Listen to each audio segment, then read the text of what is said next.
You can start talking, God. You sure we're live? Can I start getting abusive? No, we're live. Just don't, just don't be controversial. I don't know. That's hard. It's difficult. Welcome, people, to the RaddTitan chat. It's been a few weeks. Alex been off fucking, flying over to Japan, seeing some mountains, wearing some flip flops, doing some other shit, and having some fun in the snow. So we've been on ice for a few weeks, catching our breath, but now we're back again, thankfully, so we can get back into business. Well, the thing is, yeah, as nice as it is to wear flip flops, in Japan it was colder than here, so there was no flip flops. And also, I did try. You didn't take anything warm either, anything for the cold weather, did you? Not really. I had to wear pretty much all my clothes, so yeah. And then the other thing was as well is I did try and go into the Japanese baths, and that didn't go so well either. Well, what'd you do? You're not allowed in there with tattoos. Oh, really? Yep. So literally, just like I went in there. That must be one of the old school rules from Yakuza days. Well, it must be to stop the gangsters going in, because obviously it must be from the Yakuza days. It must be. Yeah. That's cool. That's really cool. That's wicked. So I went to go in and not so much for you. Did you not show him your Stanley arm and say, "Look, these are hardly gangster tattoos that I got like my old man signature here, and I got like a dude on a surfboard sitting by a moon on my ribs." Yeah, you know I mean, well, come on. It looks like my friend John was sitting on a rock with a big butter knife. But anyway, yeah, basically, I mean, now we went to go in there, got dressed up, put the fucking like gown and shit on, and basically got to the door, and it was just like, yeah, no this, no that, no tattoos, and I was just like, okay. And then Rob, he walked in. He goes, I'm just going to go have a look around and stuff. Walked in, come back out and goes, yeah, it's not for me. And I was like, what do you mean? He goes, yeah, there's just a lot of kind of little Asian guys, and all you can see is loads of Asian bush, but man bush. Yeah. So he wasn't too impressed about it either. So, yeah, where are we? So, yeah, got quite a lot of comments already. Let me just catch up with these comments quickly. So we got in the house, we got Dave Cassie, Collectible Kingdom, Ed Dude, Nelson as well. Just running through these quick. F State of State. So yeah, he's happy because he's on live. Been a while since we've done a proper live chat here on YouTube. Actually, really prefer on YouTube a lot. He just won that Sideshow Doom auction. Who? F State just won it. Oh really? That went for about $5,000, didn't it? $6,500, I think. It was for charity, wasn't it? I don't know if he's winding me up because I can't go in to see the bids, but he basically was like, he wanted it. In fairness, I mean, there's so many recasts of that piece now. So if you're buying it from Sideshow Collectibles in an auction, it's probably the safest place in the whole world to buy one. Yeah. So it was so straight away your boy's asking a question. He's saying about does dust really mess up your statues? If you let it linger, it definitely. If you let it stay, it will. You've got to you can get like air purifiers and things like that. You can get like fucking blow dryers and they're on cool air if you want to do that. Makeup brushes are good to do it. I mean, to be honest with you, I've said it before to people. I said it before on somebody put a comment on the RaddTitan group about they bought a statue and it's really dusty and the brushes are not getting the dust off. And I remember a time, I think I was at your house where we stuck a statue under the sink and washed it. Do you remember? Yeah. I wouldn't recommend it, but yes, I did do that. But listen, you can like, I mean, we did it because it was like I think it was something we got cheap. I can't even remember whose piece it was at the time. It was like my Carnage Comiquette was like really dusty when I did the trade with Gary, and I literally got a microfiber cloth. I've got warm water and a bowl. And I like drenched the cloth and literally took the whole piece and went over every single inch of it with that cloth, rubbed every bit of dust that I could off, and then dried it with, you know, another microfiber dry cloth straight after, and there was nothing wrong with it. I mean, some of the paints can handle temperatures that are quite severe, that are quite hot. So, you know, as long as you've got lukewarm water, you know, you can use that. I mean, you can, if it's desperate and a brush is not getting it off, you know, and a hairdryer is not doing the job and the dust is just sitting, you can get a damp cloth and wipe it. It isn't going to do too much damage. There are some of them though where you're fucked, because there's some of them like I've seen the Psylocke piece and the snow on the Psylocke, no, the snow. It was like really, really dusty, and you tried to wipe it, but literally right underneath, it was just all there. Like it was embedded in the paint because it's been there so long. Yeah, but that's because it's like the snowy parts in it, and that's yeah, almost texture is sticking out, isn't it? So it's not like on a smooth piece that you can sort of wipe. You can't really scrub that because you'll pull the snow off. Yeah, no, of course. We've got Mind Spice in the house. To Roberto Penna, he says he licks them once in a while.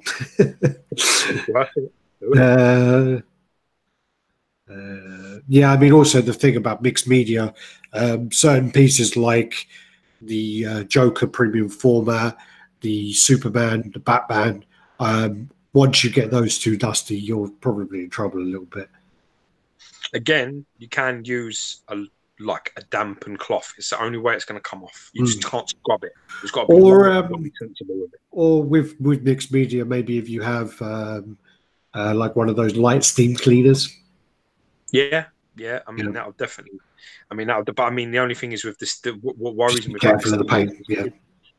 Just the heat. Is how much heat they generate is the sort of thing I'm talking about. I'm talking about lukewarm to even a little bit like tap-wise hot. I mean, you saw a video with XM where they literally stuck, you know, Moon Knight's fucking cape into a boiling water to change its to be able to manipulate the mold. And he basically said, and he sang basically said, you know, that the paint can tolerate so much more heat. I mean, but then again, depends how old the piece is. Exactly. And it depends how the paint has been applied. And how, you know, majority of pieces are sealed. So if you get one that isn't, then you're fucking shit out of luck. You rub that of anything that's coming off. So there's too many. I mean, there's a lot of factors to consider. So it is hard. The first factor you should use, like you say, use up a makeup brush. Get into, like, you know, the location of dust first. Then, you know, if you've got like, you know, the problem is with like a hairdryer, is just that you're blowing the dust around your room. So the second, you know, if you're going to do that, I would suggest you take each piece out, put it on a table, you know, and then blow it, you know, and then put it back. But it's a long drawn out process. And personally, I hate being able to move pieces because that's when damages, where breakages happen every time. As soon as you stop messing about, pick piece, I'll just put that over there, crunch, crack, break. Oh, I forgot that magnet was weak. It's a fucking nightmare. Well, the worst thing is moving it when you're tired. But yeah, that's the worst thing. So also, who else we got in the house? So come with me if you want to collect in the house. Roberto Penna, blah blah blah. Mini, what's up? Mina Makawi, what's up, fellas? Evil Nug 541.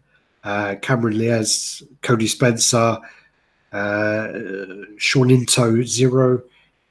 Dude, F State. So I'm just reading through X-Men exclusives.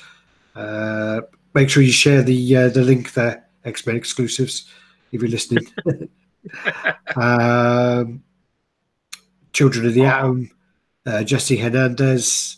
Children of the Atom, at him, yeah. PJ, Casual Collector, JJ Bray, Blake 1980, Grizzly Adams, Quinn Sent Kits, Edwin Diaz. Oh, whoa, Edwin Diaz, what are you doing, man? He's not doing his capitals. Marks, bitch. No, he's got the exclamation mark, but he's dropped the capitals. Fucking hell. Oh, that's not him. That's an imposter. That's an imposter. I'm moving immediately. Edwin Diaz. Sorry, if I've missed anyone, sorry, I'm just trying to get to Thanks for joining us as well, actually. It's, I've got to be honest with you, I've actually quite missed the interaction from everybody. So Zane's awesome. You're seeing I'm displaying the new Green Goblin. So the old Green Goblin does mine lean forward. It has got a bit of a rock to it, actually. But it's not really, I wouldn't say it's leaning. It does that. Anyway, mine does that because of the way that I think the way the pegs are located. Yeah, yeah. I wouldn't say it actually sort of goes a bit that way. I wouldn't say it's leaning. That's a Luch in the house. That's a really, I tell you, that's a really underrated piece. That Gary Speed, Neville Chan, Eddie Diaz, and sorry if I missed anyone. Comment Spicer McLeroy, Quinn saying he uses non-alcoholic wipes before, and my Chitra has unremovable dust on the base. Also, some people use those magic erasers. Yeah. It really depends on what the stain is, where it is, how bad it is, and, you know, John... What age the statue is. There's loads of stuff. All right, I'm up to date here. John, basically, we will talk about the 110 Fine Studios. The X-Men stuff's looking really nice. Mark Carlin in the house as well. Matthew Branford. Yo. Matthew, you still ain't posted your picture of that RaddTitan t-shirt you bought? Miles, yeah, but no, I want to see that fucking Cool Runnings t-shirt. I've been fucking dreaming about that Cool Runnings t-shirt. I want to see how bad that is. Yellow with red writing's got to be bad. Miles Cunningham in the house. So yeah, caught up in the comments now, so I should be able to. Yeah, there we go. There we go. Macklin 55555. I'm assuming he's Thai because when Thai people do 5555, it means ha ha ha. Because Thai 5 is ha, like so it means like laugh. Yeah, I got ha, you fucking bitch. I didn't think it was some sort of fucking speech impediment that you'd fucking lost your mind or something. I don't know. Sometimes I have my moment. So yeah, so caught up with that. So I basically spent my whole day today sorting out CGC comics, and it's been fucking all day, literally all day sorting them out. It's been quite funny actually. I collected some the other day, and they told me I had about 50 to collect. And I went in there, collected them, took a taxi. It was 3 boxes. Come home, yeah, there was 69 of them. So yeah, so basically, I think 12 were George's.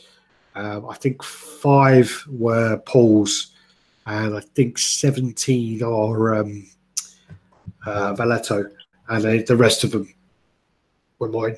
So there's quite a few of them, and I counted my CGC ones, and I've got 105 CGC comics.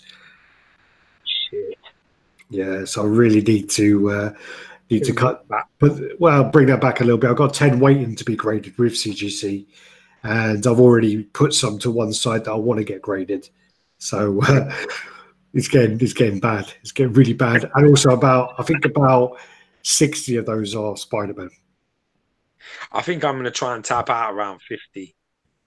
I doubt it's I don't know, but that's close. I mean, at the end, I think at the minute I've got about 30, and you've got 12 at your house. But I always get a few that I'm going to sell. So a really nice symbiote Spider-Man one I'm going to sell. I've got a Ghost Rider one I'm going to sell. I've got a lot. I've got a lot of them. I have the intention of selling, and then I never want to. So Alvin in the house, and then we got Sikimania 100 in the house. How many? I hope Simon and Theodore with him. Yeah. How many comics did you buy? How many comics did I buy? I don't know. I've got loads.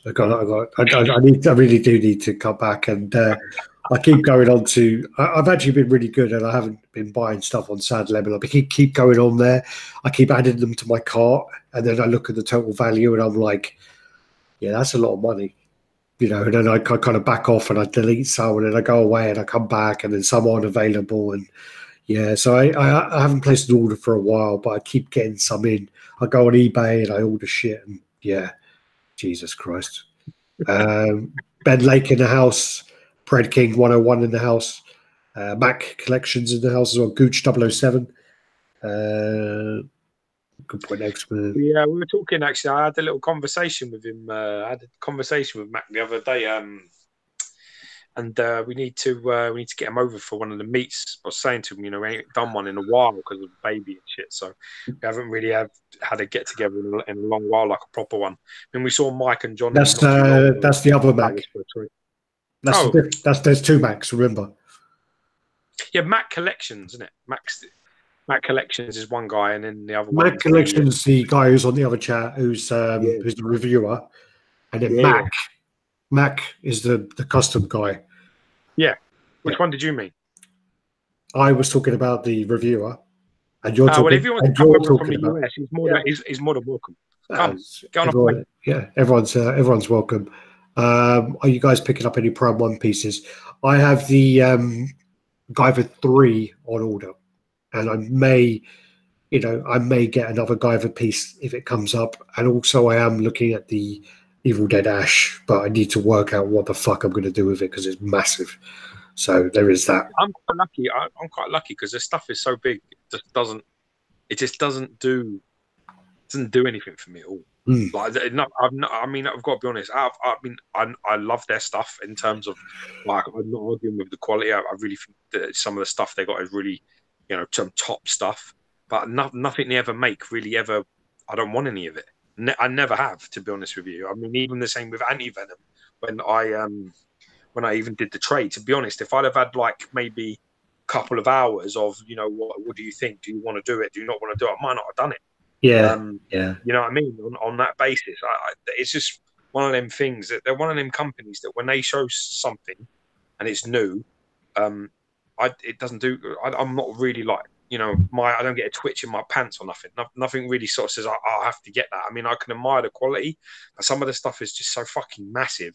And a lot of the lines I don't really follow, so I'm quite lucky there. Like the anime stuff, I don't collect it, so but it's there, which is lucky for me. 1/3 scale, I don't collect it. I'm one of them guys as well that I put rules around my collecting, really, like I do in my life in general, and I don't break them for no one. So if I say I'm not doing 1/3, I don't buy 1/3. It will never happen. If I say it's never happening, it's never happened. I wish I was the same.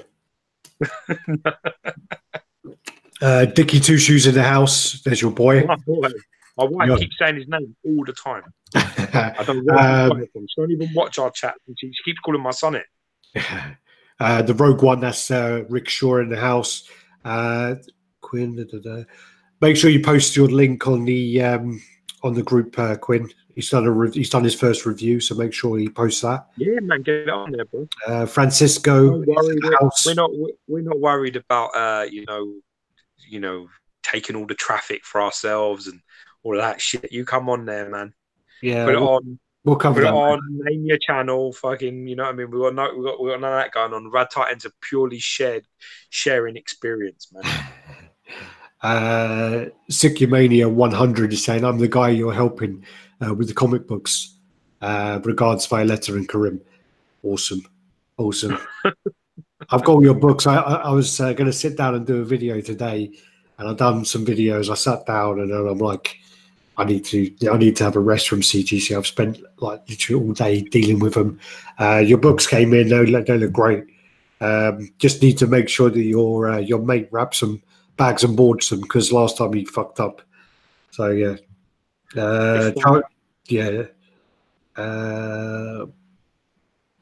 Polit GR. Agree. Nothing Prime 1 done has interested me so far. Where are we? So Gary Speed in the house. Childhood Greats. Nicholas. Oh, Nicholas, I thought you weren't. Oh, he's gone now. Okay. he said, I'm going to go out for dinner. Okay. Gio, you still got watching on your mobile, bitch. You still got Bay Bill? Me? Yeah. No, he's up for sale. I've still got it, but I haven't. Yeah, it's not on display. I've got it boxed and ready to sell. Yeah. No, Ed Dude's Guyver 3 is the one who's like a purpley color. Guyver 0 is the one with the T-Rex. Why are you asking me that for? Someone was asking. Oh. Yeah, Dark Knight Master Race looks fucking insane. So I mean, I know some people would. That's the one on the eagle head with the gun. Yeah, he's got a gun. Yeah. Cat Cat Dad 76. Alex equals the CGC Pied Piper. Cat Dad's been getting in trouble with his wife, and he's like blaming me. He's fucking thrown me under the bus. You're easy to do, and they'd believe it too. That's the main thing. You know, they'd definitely buy it.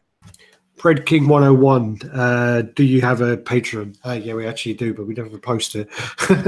We actually do. If you It's funny because RaddTitan is actually under different scrutiny rules to the rest of the community. We are not allowed to do anything. We sell a T-shirt, we're cunt. We fucking have patrons, we're cunts. You know, we have dinner with XM, we're in their pocket, we get everything for free. It's different rules for RaddTitan, so we to stay away from the drama, we don't really go, oh, here's our Patreon, oh, here's our this, here's our that all the time, because unfortunately, it's you know, we've got some hard rules on us, bro. We've got some hard standards that we have to try to keep to. Yeah, Which is a shame, really, because it means we've got no fucking money. It does. I mean, I'm going to post the link here anyway, so I'll do that now. Yeah, I mean, we do have a few guys and girls who actually have donated through Patreon, and yeah, it's a good little tool to get some money in, and everything that comes in anyway goes on new camera, new microphones, new tripod, and all that stuff. Green screen, which we haven't used a couple of times, but you know, it's a more stuff for the cons, steady camera stuff, all the stuff that you can transport around, all the adapters, all the power stuff. It's a lot. There's a lot of stuff. I mean, you know, it's amazing when you're on the other end of the camera, all the shit that you have. I mean, Alex, fucking hell, he's like Spectre Gadget, pulls out his fucking, you know, his case of tricks. Yeah, and it's also not light either. So no, you'd think he'd be bigger. Yeah. Divide in the house, Immortal Collecting. Alex, were the Prime 1 Street Fighter pieces as big as the 1/4 scale Berserk? They were pretty big. I mean, the Akuma was massive, but I think the Akuma was on a razor. If you look at the video of the booth tour, underneath Akuma, there's a thing that's about that big, and I'm pretty sure that wasn't part of it. It's the same as if you look at the Transformer video. There was I really like him. What's his Ken name? In that line, out of them three, Ken was the one that I thought they did the best. Puma looked good as well, but Ryu was well off. I hate the lion mane on Akuma, but as I was saying, if you look at the Akuma, and then you look on the video at the guy who's next to Bumblebee, they both have this like rock razor thing underneath them, and I don't think that comes with the statue. I might be wrong, maybe I am, but it's like it was exactly the same, I think. So yeah, but something they use Universal on the statue to raise up for display reasons. That's all. No, sure. What do you think of the XM Smoke version of the Batman Sanity pieces? I've actually got the pictures on here, so we'll go through that. Was that the Finch? Yeah, I prefer the Smoke version. I actually, when the actual concept came out, in my mind, I was always like, "What Smoke version? You know, it's not going to work. The paint version is going to be much better."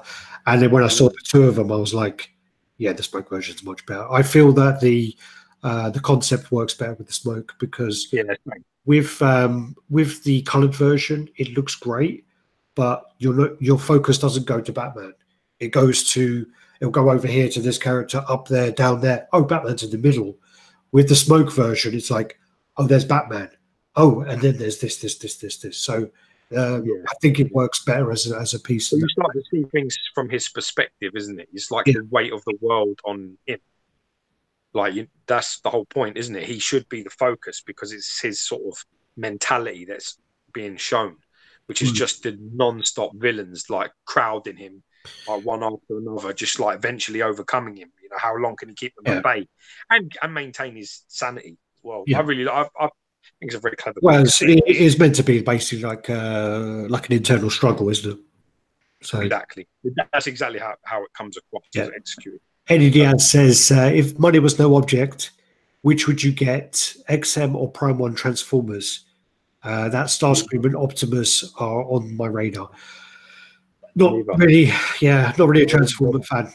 If I had to pick out of the two, if it had to be that and the gun was to my head, I've been quite lucky to see the two Transformer pieces from XM in person, and they're fucking crazy. Like they're very nice, even at prototype level, and they were like 50%, 60% done.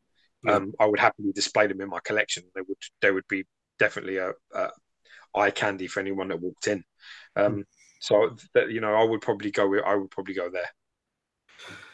The problem one of the thing is with myself is I don't like to admit it because the owner's a bit of a bellend, but I really, really like the Imaginarium Arts G1 versions. I really like the Soundwave. The Imaginarium Arts Soundwave, for me, if I had to buy a Transformer, it would be that one. I would like to put my money there because, again, the owner, yeah, but to look at and just, you know, what I like, I'd go with that. But yeah. Yeah. So we got Xenomorph came in going, hey guys, Nenny, me, and 4 other statue collectors had a blast watching your Wonder Festival footage this afternoon at Nenny's place. Perfect to get some good collections discussions going. Yeah, appreciate you. I can't remember his name now. He tagged me today to the post, and him and Nenny were watching it.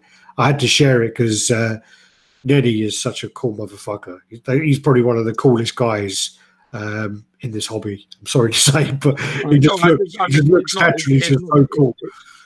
It's not just that; it's also, you know, when we met him, when we started speaking to him, we were nowhere, we were no one, and he treated us like family, and he was good to us, and he's never changed regardless of how, you know, what you do or what you achieve. He doesn't care if you've got 1 sub or 1,000,000 subs. He's just the type of guy that you when you come, you know, he has an effect on you, which actually is that you feel better after you've been around him or spoke to him. You know, that's a gift. That's a gift to be able to do that. And he's a very human person. He comes at you at a very, you know, from no bullshit and no agenda and no nothing. I mean, he is, for me, he's like top. He's top boss, and I'd back him. He came on to one of our chats, and I'm pretty sure at the time we probably had about 400 subs at the time, and he came on, and it was a really good chat. He opened up quite a lot, and there was a lot of fun. I mean, we had a good time chatting with him. I think he'd been on a couple of times before that as well. Sorry, Xenomorph is called Andre. Appreciate you sharing that as well, brother. That was really nice. I'm glad you all got together. It's nice as well that other collectors will get together and sort of go over them shit.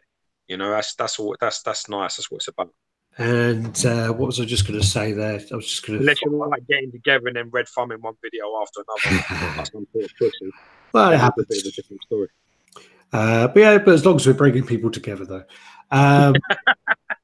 Dave Cassidy is saying he hates how they put Bane on the floor, talking about the Finch. But that's also a smart composition idea, because Bane is a huge character. It's like, in terms of mass and size, it's the same reason if you think about it logically, there's no Killer Croc there. It's another one that is so big it's distracting. That's why so by putting him on the ground like that, you actually take away a lot of his mass. Yeah. So it doesn't become overpowering. Because, I mean, it actually kind of works. Well, I told you that. I mean, they tried to swap Clayface and Bane around, and I don't know if they were just fucking with me, but they said that they put Clayface on the floor, and he basically just looked like a pile of shit. So they decided against it and swapped it back. Yeah. But they could be fucking with me. I don't know. They probably are. Dave Cassidy says, you're the most gullible person I know, though. So you're not the best person to play Jedi mind tricks with. Dave Cassidy says, what's the best deal you've gotten on a piece? Oh, that's a fucking good question. That's a great question.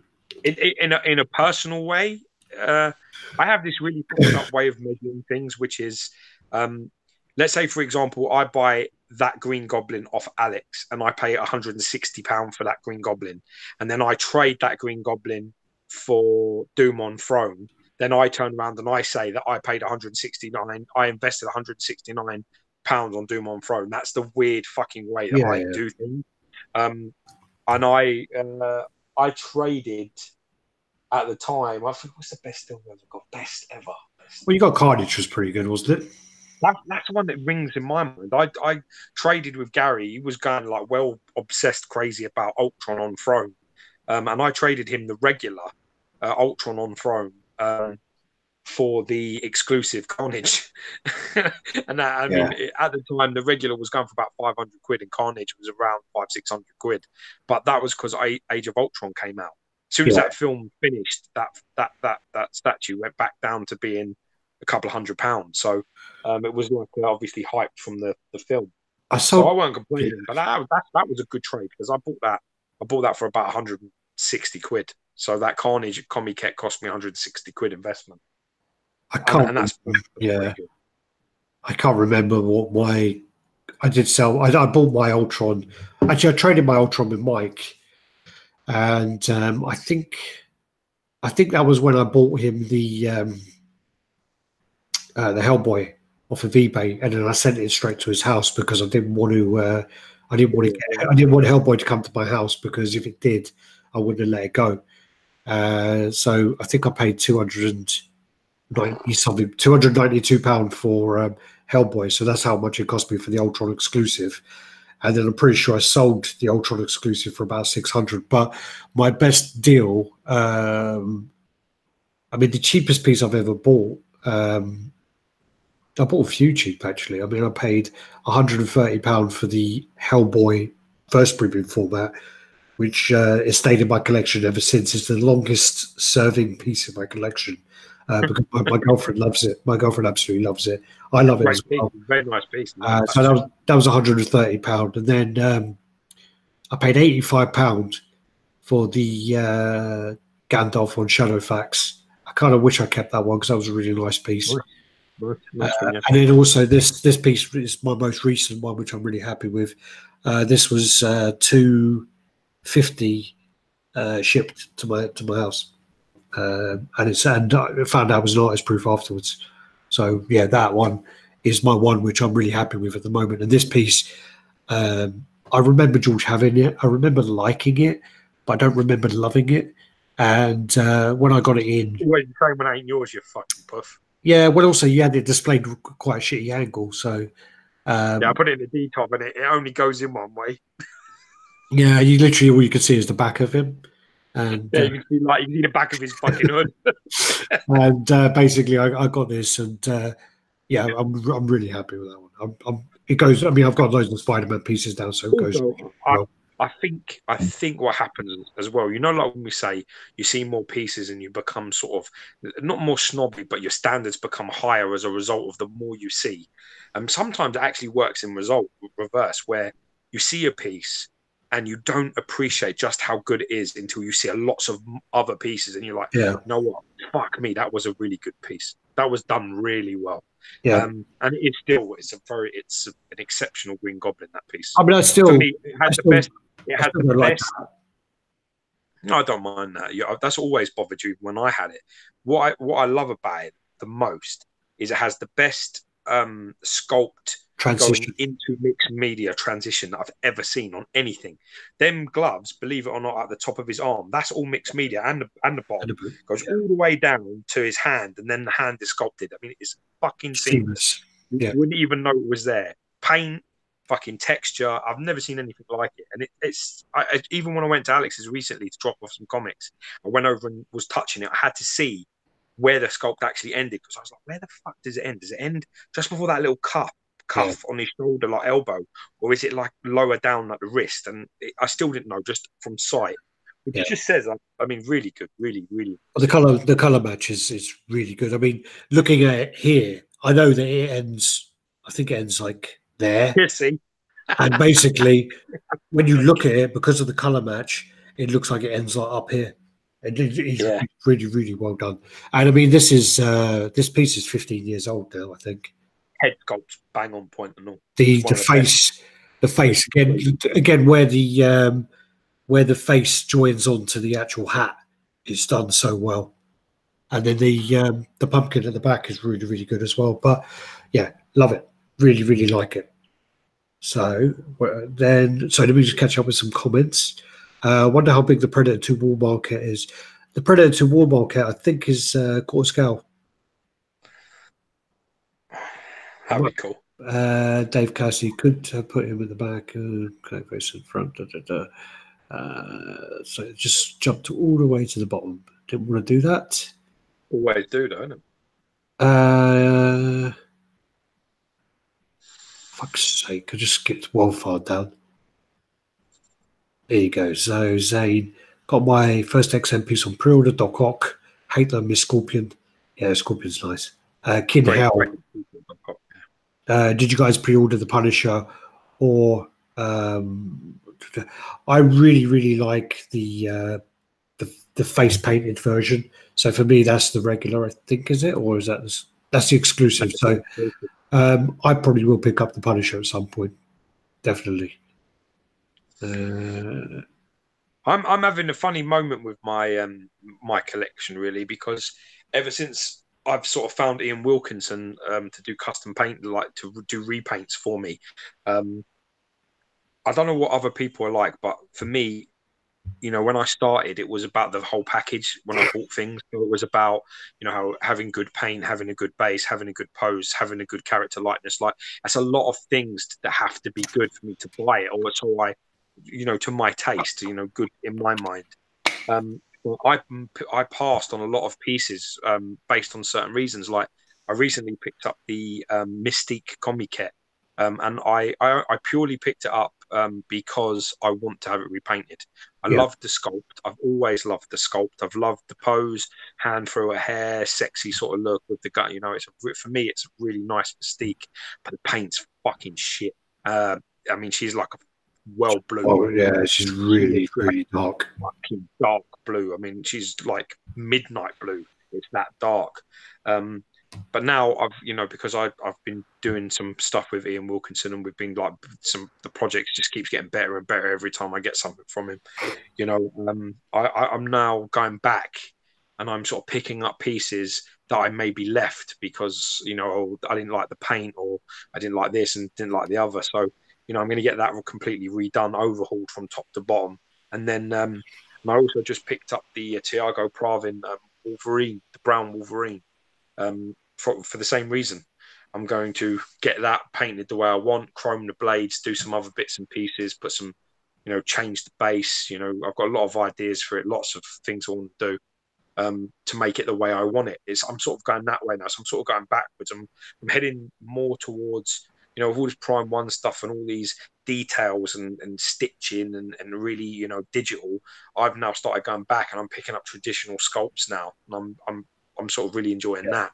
The Troy McDevitt Sabretooth that I got, I'm really happy with it. I'm quite digging some of the traditional stuff, and I'm trying at the moment to sort of do that rather than move forward. I'm trying to pick up a few gems that I may have missed for one reason or another back in the day. So that's sort of where I'm going, where everyone's sort of getting, coming in their pants over the stitching and the texturing and the things and all that. I'm sort of now pick up things that maybe doesn't have that type of look anymore, trying to give my collection a little more contrast. Well, that's a good thing. I mean, you see that on the groups and things. When people have a good painter and think everything's repainted, it totally transforms the piece, makes it so much better. Really does. The factories just can't reproduce. They could do a good job, but they can't do like a really out of this world job. They just don't have the time. There's just no way they can do it. I mean, for me, even the worst paint job that Ian's ever done for me is better than anything I've ever received from any factory anywhere. So that there's nothing that for me. There's nothing to ever lose. I'm always happy with the work, but no matter what, it's always better than the factory stuff. I know that I could give him any piece in my collection and he'd paint it better than what it is. Yeah. I know that he can do that. So I'm not worried about it in that regard. I know that whatever I'm starting at is as bad as it's going to get, and whatever he does will make it better, which is the case. So, for me, I'm just thinking along them lines. So I'm picking up a few older pieces, and I'm quite enjoying it, to be honest. I mean, there's certain things that would need it. Like, for example, that Green Goblin. I mean, you could probably do something with the base if you wanted to. But, I mean, that's really... I mean, it's one of them pieces. There's a pretty strong piece everywhere. I don't think it would need anything. I think, I mean, It's nice when you have that. you could paint some stuff, but you know, I think if I had to go with my collection and choose some pieces to repaint, it would be Yeah. pretty far down the list. You know, Yeah, exactly. That's my point. It's that, but you know, like you buy, don't you? It's the habit, isn't it? You buy, yeah, you're trying to get that. That's what you're trying to get, a piece that you don't have to do anything to. And it's becoming harder and harder and harder these days now. sure, yeah. X-Men Exclusive is asking, what do you think of the Sideshow Mystique? A lot of collectors are not happy with the QC issues. I just don't like her portrait. I don't like her hair. I've got a problem with her hair. That's all. I mean, I like the skin colors, and I really like the dress and the textures on the dress, and the base looks fantastic as well. It's got a lot of good things going on it. But for me, it's a little bit. I like the fact she's using her powers as well. Like she's changing into the Weapon X, not Weapon X-23. Yep. Yeah, X-23. I like the fact that they're showing her doing that, which I think is quite a hard thing to get right. But I just can't get past the head on it. I just can't get past the face. Well, it looked even worse when the company decided to put the head on the wrong way at the toy fair that I went to. It was even worse then. So yeah, I mean, I do really like her. I think she's a nice piece, but personally, I think for me, it's just a bit unfortunate. The XM version is overscaled. She's a bit too big. For me, if you were to say I'm going to have one Mystic piece and blah blah blah, for me it would be the XM one. I think the XM one's better. So yeah, it's a better piece. It's quite big. It is quite big, isn't it? I saw it, but my original plan was to have it next to the Magneto on Throne, and yeah, I put them together at one of the cons, and she was too big. He's underscaled slightly, so she's overscaled slightly. So just it didn't work for me. And then yeah, I mean it's funny because I think the comic there would go in perfectly in terms of size because she's actually quite big. I mean, she's like 20 inches. That figure, she's quite big. So I think she'd go in quite well. We've got a happy Jace. I always get it wrong. JCG. He's watching on the big 4K TV. Awesome. Yeah, John's asking, what's the worst deal you've ever done? Jason M in the house. Atom's paid $80 for a Sabretooth legendary scale bust. The Sabretooth legendary scale bust is probably one of the best busts out there. That Sabretooth one's really good. Yeah. But the worst deal, God. Oh, Christ. I can't think. I think my lino was quite expensive, but at the time it wasn't a bad deal. At the time it was actually like, it was going for, I'm pretty sure that lino was selling for like over $1,000 at one point for the exclusive.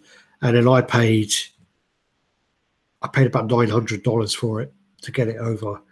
And but then the guy sent me a broken Momra as well, which I ended up selling and making a bit more money back. But that's probably the most because I'm going to sell that at some point. I'm going to definitely make a loss.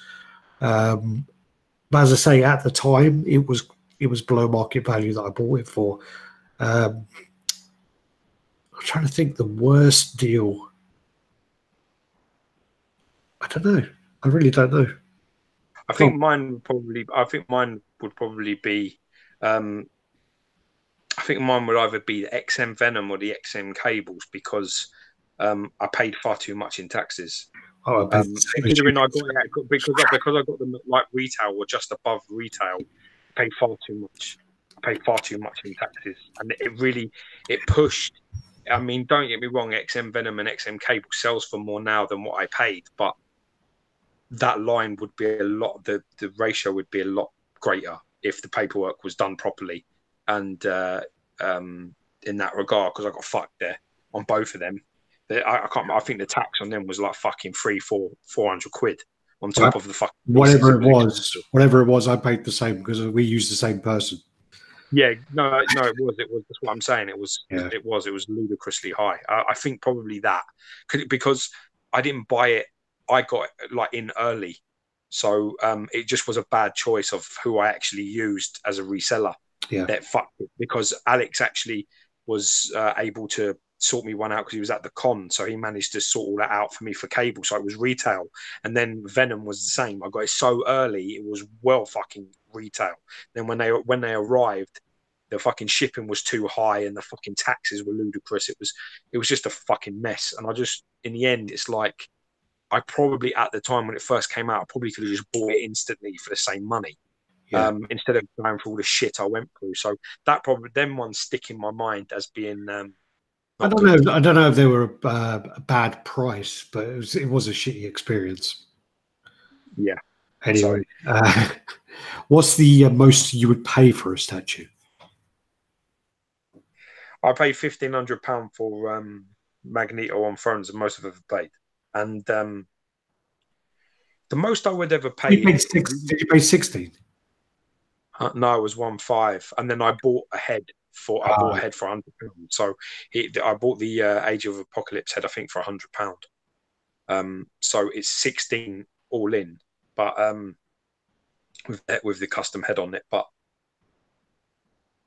I mean, it's very difficult because it really depends on sort of like the market at the time. I was like thinking to myself, this Magneto is going to go up, and it's at a ceiling now that I can probably just about live with myself, not jump off a roof if I paid it. Yeah. You know what I mean? It's and I was right. It has gone up. It's gone considerably up. It's doubled in money. So it wasn't a bad move, but yeah, I don't know. I don't know if there's ever anything I would do that again on. Yeah, I mean the most I've ever spent, funny enough, is 15 on the Magneto as well. So, but then again, like Thanos on Throne can't be far off that. I think Thanos on Throne was £1,000. I don't know. Actually, tax was pretty good on that one. Tax was really good. Yeah, we got like I think like tax was like 52 quid or 56 quid. It was a shock. I think yours was 52 and mine was 53. I remember mine was like a pound more. There are people in the UK that paid 3-4 times that amount. So it just goes to I think Wallace did. I'm pretty sure Wallace paid 170 or so, and I think Joe as well. I think both of them really paid high for it. X-Men Sentinel Dial with Archangel, Colossus, Bishop, Beast, Jubilee, and Psylocke. Have you heard if they'll be making any swap out characters? Apparently, they were meant to be making the swap out characters because all of these, the Sentinel diorama comes with bases for each individual character, and they were meant to then make the second team, and it was meant to be also a way that they could then also make 1/6 scale X-Men. So there was meant to be a B team, and that was going to be the better characters. So like the Wolverine, the Cyclops, and all those. But I don't know, because this diorama has taken so long to come out. I don't know how it's going to work. But I do think it was like a loophole way to try and get to do the 1/6 scale X-Men. That's how how long it's taken. I would err on the side of caution and not expect that to happen, to be honest with you. Because it has taken a while for that to sort of get into fruition. For a whole new team to sort of come out, I would not want to. I wouldn't want to bank on that. I tell you that. Yeah, Ollie Jensen in the house. I think we've already answered that one. So yeah, all three of us are on there. Just carry on. I'm just going to go check the baby, man. Just give me a minute. Just carry on. Got Mac Collections. I think he's flirting with me here, talking about how luscious my beard is. Yeah, the beard's getting a bit out of control here. Cody Spencer, so Thanos is being painted by Kenny. Oh, that's a good painter to go with there, definitely. Jesse Hernandez. Yeah, Atim's beard is so groomed. I saw him in New York and I was quite jealous. I got beard envy. Even though, yeah, I know, Roberto, you got some of your stuff done by Raphael, I think, didn't you? Then we got Wow. Oh shit. F state, F state. I guess my max is $6,766. That's what I bought Doom for. But I have been on the hunt for a while. Wow. Congratulations on that, I think. Dark Mufasa in the house. Dark Mufasa, sorry. Childhood Greats. So I'm just skimming through these comments. Hopefully when George gets back, we would have gone through it. F state, F state. David Benson in the house. Dude, how you doing today? No one likes the Sideshow Queen Alien but me. Yeah, no, it was all right. I mean, it's better than the new Marquette. I'm not really a fan of that new Marquette. Something about those the hand feet bothers me. Kick-Ass UK in the house. Even Primal Evil Dead, I'll have a few ideas to kick it up a notch. Yeah, I mean, the Evil Dead piece, I mean, well, I wouldn't make plans to repaint it yet. It won't be out for 2-3 years. Dues and taxes. Yeah, dues and taxes. I think you got stung, Queen, if I remember, you got stung for something in Canada, but in UK, it's really a lottery. Really, really a lottery. I saw someone ask about Guyver and it shot to the bottom of the comments there, sorry. Oh God. Even Pro and Evil Dead. I wish Magneto helmet wasn't a different colour. Alex, you get the Elite Creatures 1/3 Guyver. I saw the video for it, and Raphael did it, the video, and he sprayed it with that gloss, and it looked really, really nice. But I can't justify $3,000. I just cannot justify $3,000 on one piece like that. And it's a bit too. The base is massive. The piece just looks too static for me. I prefer the Prime 1 version, 100%. What's that? The Elite Creature Collectibles Guyver Market. I tell you what, as well, I actually prefer I prefer Prime 1's interpretation of it as well over the ECC. I actually do. I actually really, I really prefer that base. Like, I'm going to invest. They're like, I want it. Like, what do you think? And I was just like, look, I'm not going to tell you where to put your money, but you know, if it was me, you know, I really prefer the Prime 1. I just do. So, you know, and he was like, oh, well, you know, ECC, you know, their finish is really exceptional. And I said, yeah, I mean, there's no doubt about it. But if you ask me which one I'd put my money into, that's what I'd put my money into. So, yeah. I mean, apologies, I had to do the daddy business. It's all right. You just run losing his shit in the middle of it. It's so funny when he loses his shit. You went off for a wee wee and you're blaming your son. That's not good.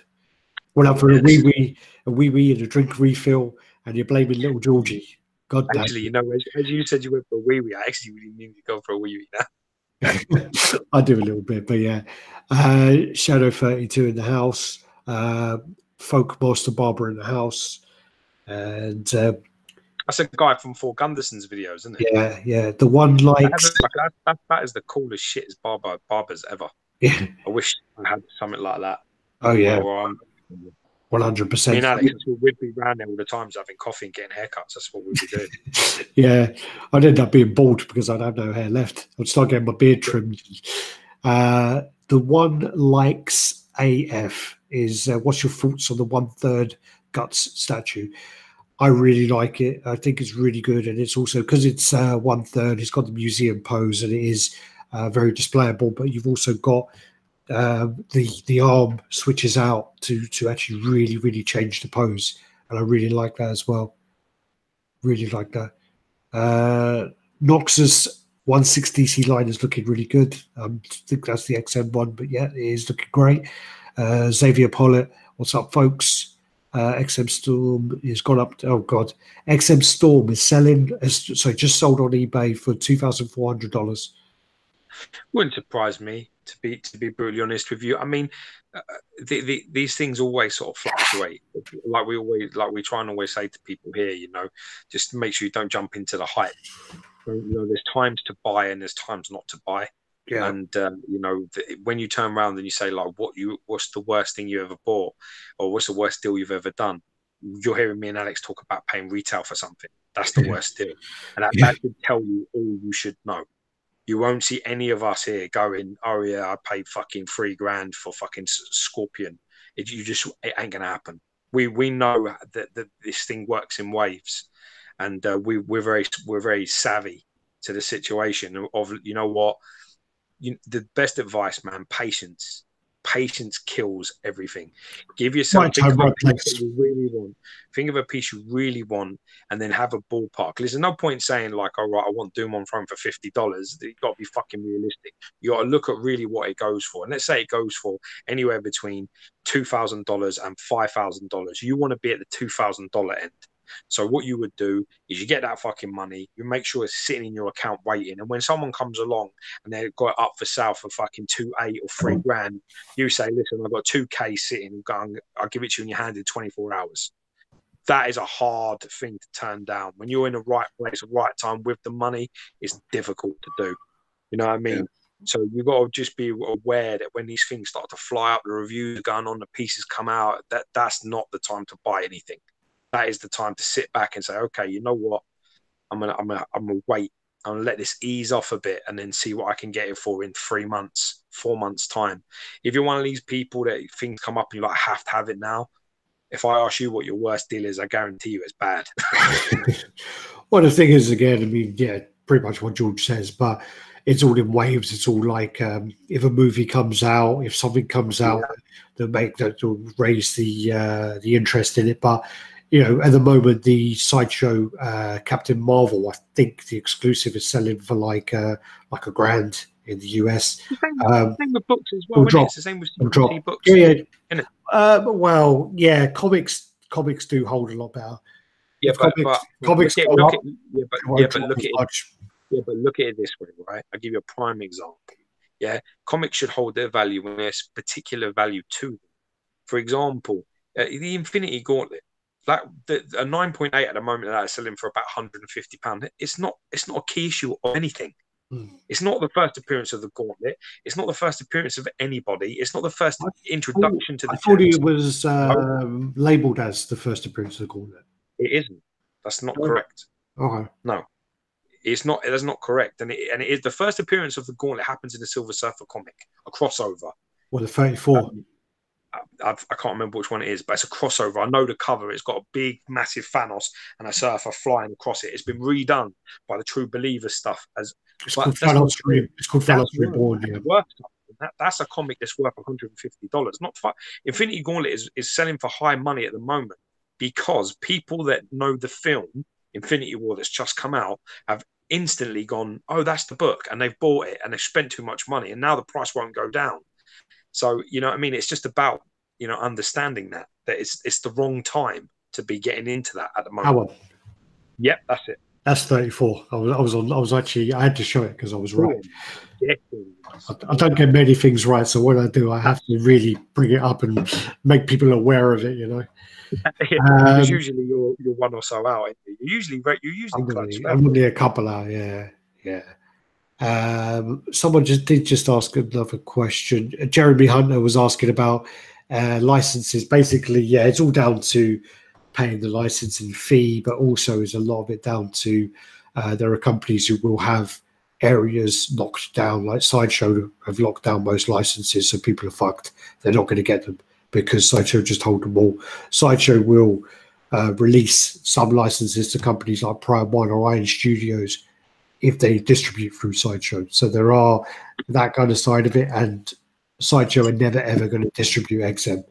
So you'll probably never see, or you won't see it for a long time, Marvel, XM Marvel going through USA. So yeah. What is this? So now Captain Marvel's been selling. Oh really? Wow. Ed is saying Captain Marvel has been going through a G for the last couple of years. Really? Not years. No. Ed, dude, you're thinking about Miss Marvel. Oh yeah, Miss Marvel is. You're thinking about Miss. Yeah. Miss Marvel is got growl status, man. Yeah. I mean, whether you believe that shit or not, it does. Yeah. Ms. Marvel is going for that. Captain Marvel is the newer version. She hasn't been out for a few years. And that also, that piece now particularly is selling for quite a lot of money because again, movie Captain Marvel the film is about to hit. So people want to sort of X that off and get that into their setup. So they're paying over the odd prices. Now, if you've got the money and money's no object, that's you know what I mean. You want the piece and you want it now. That's how this game is played. You know, sadly, that's how it goes. Andrew in the house. So Andrew, I bought the first Iron Spider because of you, and the copy I bought was a 9.8, and it came with a reading copy, which I just got back from CGC, and the reading copy came back as a 9.6. So I'm well happy about that. Just wanted to say that. AJ187 in the house. Who else? 105 people watching. We had nice. Kinshin in the house. JJ Brown in the house. I like that guy. He's been with us a long time, man. He knows the crack. Kinshin, nice lad. Yeah. Oh, so Silver Surfer number 44 is the first appearance of the Gauntlet.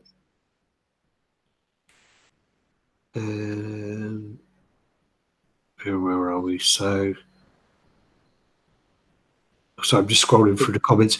If I've missed anyone's comments, if you do the @RaddTitan, so I see a highlight because a lot of people are having conversations between themselves.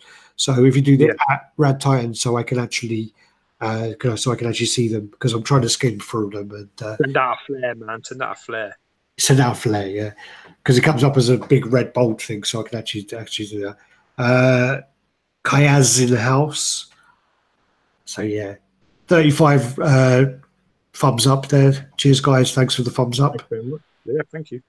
1 thumb down. Thank you for the thumb down. Thank you for taking the time. Fuck you. Yeah, fuck you for the thumb down. I mean, yeah. So yeah, I don't know. Do you want to go on to the pictures? Do you want to go for a wee break, or what do you want to do? I'm your huckleberry, man. Let's go. I might need a wee break as I drink some water, and I might need a whiskey as well. I think. What are you drinking now? Me? Yeah. I'm on water, man. Okay. I've been back in training, nice. So I'm getting back into business. You mean business, do you? I had a little bit of little bit of. I had an off season there with my baby being like born and all that fucking about, but now finally I'm getting in and moving around again. So, do you want to answer some questions while I go for a wee? Okay, what are the questions? Right, you got. What do you think of the drop in prices of the Pop Culture Shock Street Fighter pieces? Is XM going to fix the leading Cyclops? I'll answer that one because it's quick. The Cyclops that's been at the shows wasn't engineered, so he won't be leaning like that. It was wobbly as fuck, and it hasn't been engineered yet. So the other one then is just go on. Yeah, just talk about the Street Fighter pieces really, because the other piece we're going to go on to anyway because we've got pictures of it. All right, go on. Go for your little wee. You never see him move so fucking quick. I think what's happening with the Street Fighter stuff, to be honest, with PCS is more along the lines of the fact that people don't trust the company, as opposed to the quality of the pieces. The Street Fighter stuff is actually pretty good. I mean, you know, a lot of it, especially some of the modern stuff. I mean, Nash is really. I've seen the piece in person; it's really nice. You know, you can pick that up for like a couple of $100 at the moment. I just think the stock of PCS has suffered, you know, a catastrophic, you know, amount of damage recently. I mean, there was, you know, even if you were watching the channel recently, we've had to put we out of respect for the fact that Pop Culture Shock had new owners in there, we didn't post any reviews, whether they were positive or negative, for Pop Culture Shock really, for a long time, just while they sort of get their feet under the table and try and rectify some of the problems that are there. But unfortunately, a lot of damage has already been done. Whether or not they can fix it or not, I'm not sure. But you know, it's one of them things that I don't think people are confident, and the wait times are crazy too. So people are waiting like a long time to get some of their stuff in, years.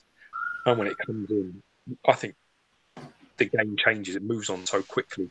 You can't wait. You can't afford to wait 3 years for like a fucking a Nash, because by the time it comes in, your money pretty much, your taste has either changed, you're either not in the same direction, or maybe even that you know, it's just become stale. There's nothing to get excited about after that amount of time. So It's a bit of a problem. I definitely think they got their hands full over there. So, wish them well. But I really think that you're not seeing a lot of their pieces. I mean, even the good stuff is now starting to drop considerably. The same for Sagat for me. I've been after that piece for a long time. Some of the prices people want for it are fucking nuts. So I've managed to capitalize when the stocks are low. So, still think the pieces are nice though. I've actually, funny enough, I've got a Kuma on order with Sideshow. That was delayed by a year.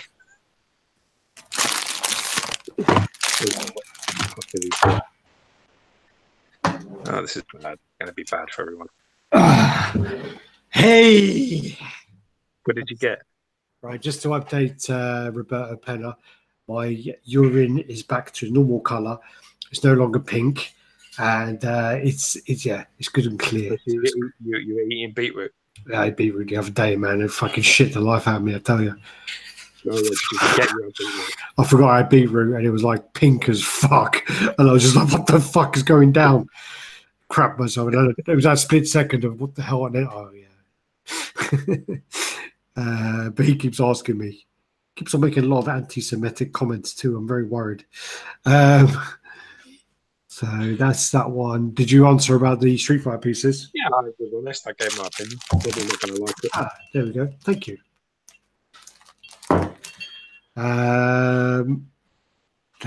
Jeremy Hunter, what do you think of the new Magneto Sideshow?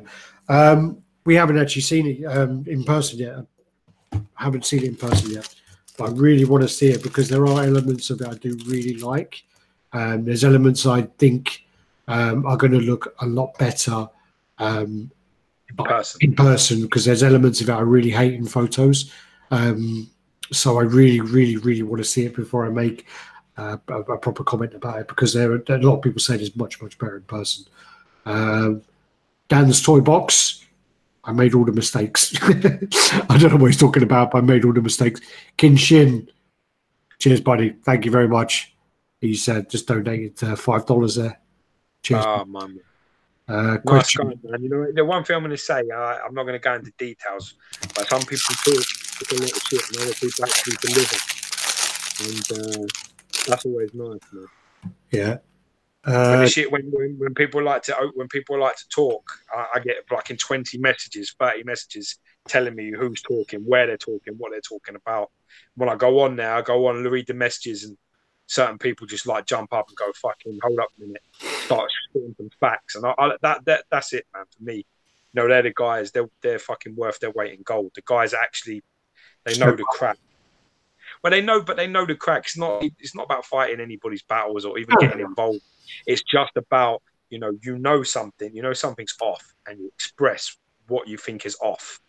And you know what I mean? When the other person comes back and there's no explanation and there's no justification, then you just know that it's just all coming from a bitter and twisted place. Well, it's nice if people step up and do their talking. They don't just, you know what I mean? They don't just sit back and think, oh well, don't, you know what I mean? I quite like that. Well, even with Kinshin, I mean, he's been around for a long time. He's been following us since right at the beginning. And he'll say when he thinks we're wrong. He say when he doesn't agree with us, and that's what we want. We don't want people to, especially you. So we don't want people to say that. I am right majority of the time. At least fucking, I will probably say I am right. At least, you know. I mean, what's that fucking panther thing? Oh fuck! Anchorman. Yeah. 99% of the time, it works every time. Well, no, 36%. You might have a new favorite. You might have actually a new favorite name here. Good, this is a good one. Goro's Arms. No. Okay, I like that one. No, you clearly don't know my Goro's Arms. Why would that? No. Goro's Arms. That's quite a cool one. No, it's not. Dicky Two Shoes is still, and there's a couple other ones like Master Pizza. That's a clever one. Gucci said, "I didn't hear the flush. You probably didn't hear me wash my hands either." Well, the toilet's quite far away from it. Where are we? Sorry, just going through these.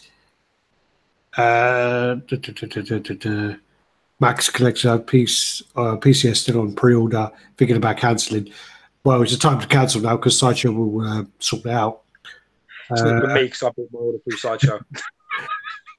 Ed, dude, I'm gonna. Oh yeah, I'll go away when I. This don't need chewing. So these pancakes are well dangerous, George. If you go Costco, don't get these fucking pancakes. It's a pack of 50. It's a pack of 50. Don't fucking do it, man. Are they Scotch pancakes? No, they're more like American ones. What are they called on them? Are they called Scotch pancakes? No, I think they were called American pancakes. Well, come with me if you want to collect.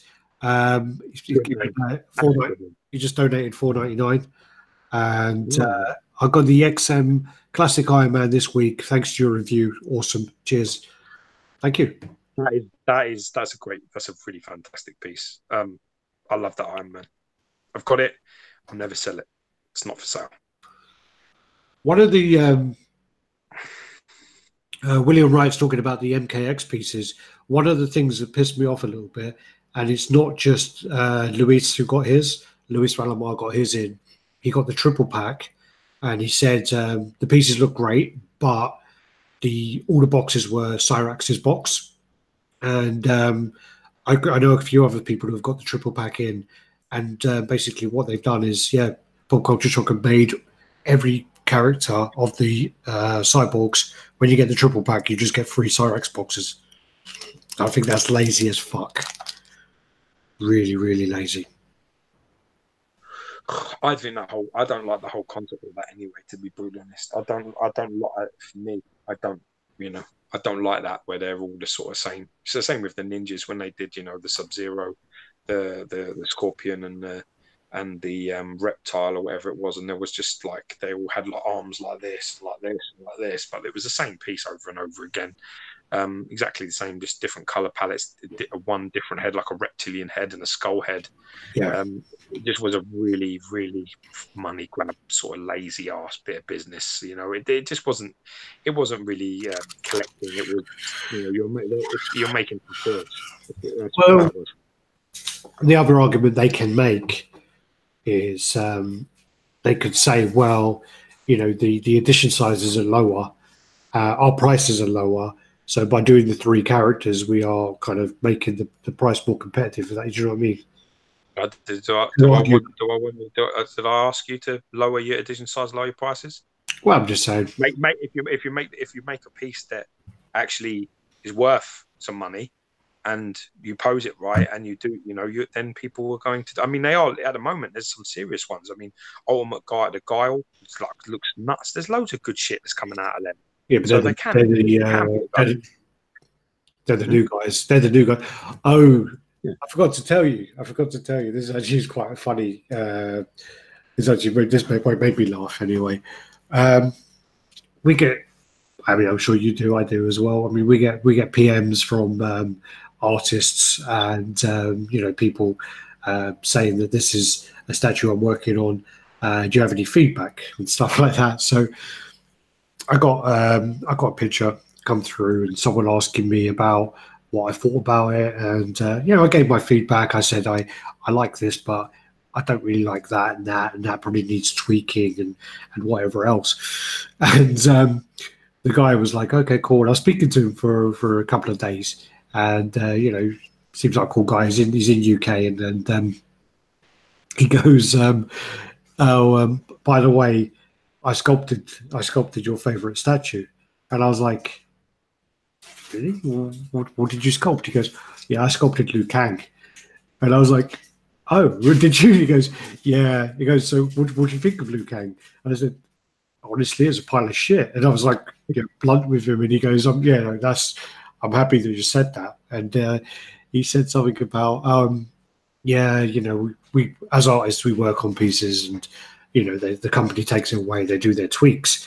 And he goes, and Jerry did a few tweaks on the face and whatever else. And I said, look, no matter what you say, Jerry ain't going to be able to polish a turd.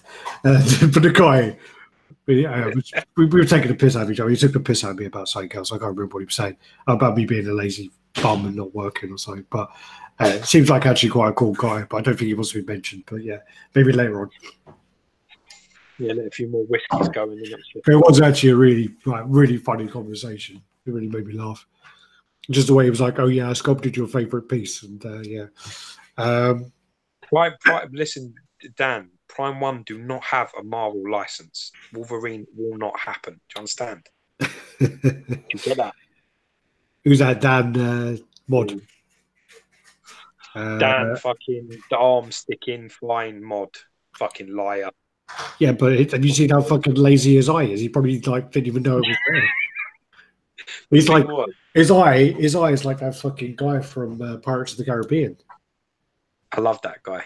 Yeah, but that's like I thought. This made me laugh, and I shouldn't laugh. But we were taking a selfie, and he was holding the camera up, and then like literally was holding the camera, and he started like, I thought he had Tourette's because he was like, "Fucking hell, fuck," and I was like, and he started like going like that, and go fuck, and I'm like, what the fuck, man? He goes, yeah, my eye. It's gone down, and I need to kind of slap it to get it back. And the way he said it, I was just like, oh my god, I was pissing myself.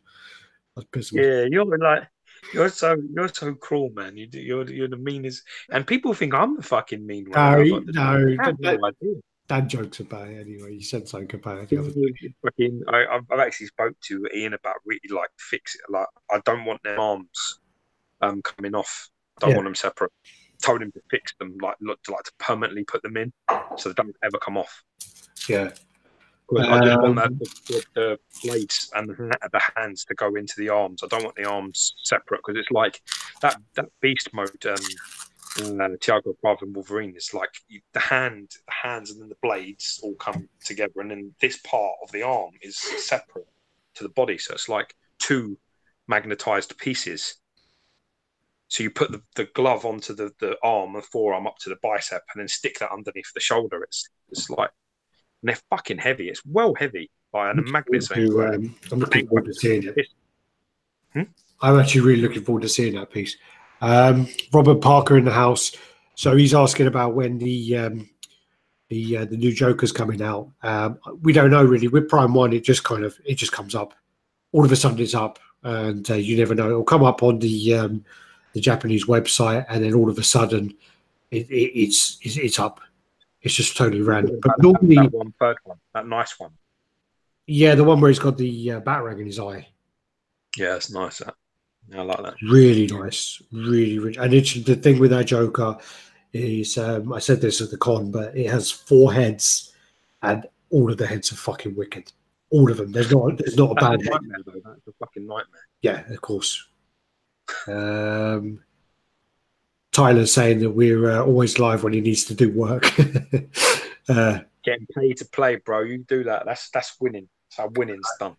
Dave Cassie says Sex Panther. Is that what it's called? That's it. Yeah, it is called Sex Panther. Jeremy Hunter. Time. It works every time. Jeremy Hunter's saying smells like gasoline. I'm not going to lie to you. It smells like pure gasoline. I love that film. That's still that film. Oh God, this is a new name. Silent Unsteady Collecting PDB. Another fab T, Alex. Very good. Thanks, man. I actually put this on. This was put on today for tribute for Paul, who come over to collect his comics because he's a big Spider-Man. You gave him another tribute. Then he did some fucking videos. He managed to get himself on our channel. I told him you're going to sulk about this. Yeah.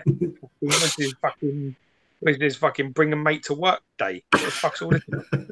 He asked really nicely. I didn't offer.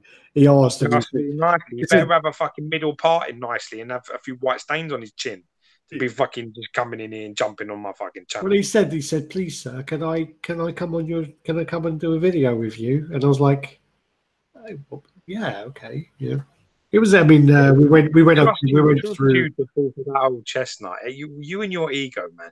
Honestly. Well, we did a video actually because he submitted some comics, so he got his comics back and he got some good grades. But it was quite a good little video. It was about pressing through CGC, reslabbing through CGC, pressing externally through someone else, and some other thing I can't remember that. Oh, cross grading. So if you have a slab which is one company and you send it to CGC, We were talking about those things, so it was good. It was actually a good little video. Yeah, educational. Well, it's good to have someone with the knowledge to actually go through it. So yeah, because I don't know all of it. What Prime One makes a Wolverine? Prime One is not making a Wolverine. God damn it! Give your head a slap. Get in the room. Akira needs to happen. Apparently, yeah. Prime One we're going to work on it, but also Figurama. Alex, how many pictures do you have? A few. Why did you go on to him? Well, it's 9:30, dude. Okay. We've been 90 minutes of you like not doing the news. All right, let me start these. No, it's because people are commenting, so I'm trying to keep up with the comments. Yeah, keep up with the comments while we're going through the pictures. Bitch. Well, happy JCG is saying 60% of the time, all the time, and 60% of the time it works every time. Yeah. All right, unless I am actually tagged in a comment now, I'm not going to be able to do it now because George is sulking. So, there are people that are waiting for actually to see what's been going on, and you're fucking there drinking whiskey and eating pancakes and talking about Dan's wonky eye. Let's get to business. Let's go. Leave his wooden eye alone, man. Jesus. All right. All right. Yeah. We don't want to see you, do we? Nah.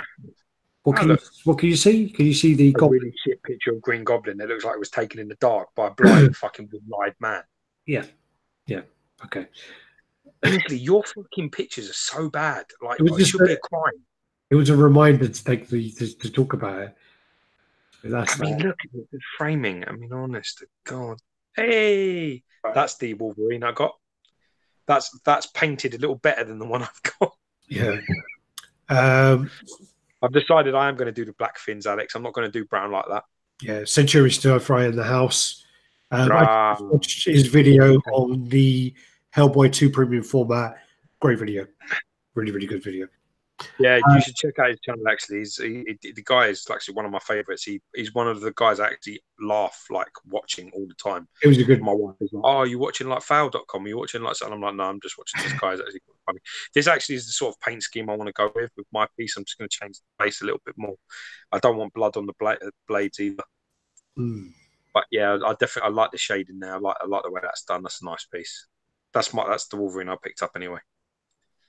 All right, so I did actually ask about the Aquaman, and it's not happening. So, yeah, apparently no screen sharing is happening. Can't see the feet. No. Okay, apparently everyone could just see you. Oh, it's a shame. Okay. Sorry. I can see why.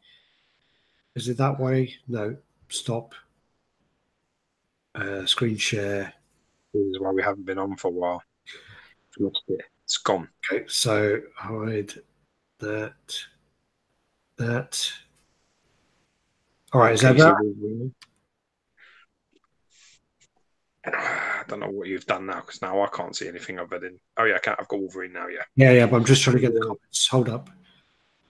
I've lost the comments. Oh, show chat. There we go. So if I do that and I do that, there we go. Is that better, guys? Yeah, I can see. Thanks. Mac is flirting with me a lot today. Oh, is he? What's he saying? He was talking about my good beard, and now he's telling me I'm doing a good job. That's probably because he knows now that you'll put him in a fucking video with you. Like, do you know what I mean? Well, he's going to be in a massage my ego a little bit, and then come over to my house and we'll do videos together. And he's going to be the featured reviewer of the month or so. All right. Anyway, talk about Wolverine. No, this is it anyway. This is the Tiago Bravo Wolverine. This is the Beastman Wolverine. This is what I just picked up. Mine's not painted as well as this, but when I'm done with it, it will be painted as well. I'm going to do a few different things, but yeah, and there's the unmasked head as well. So you get two heads with it, but really like it.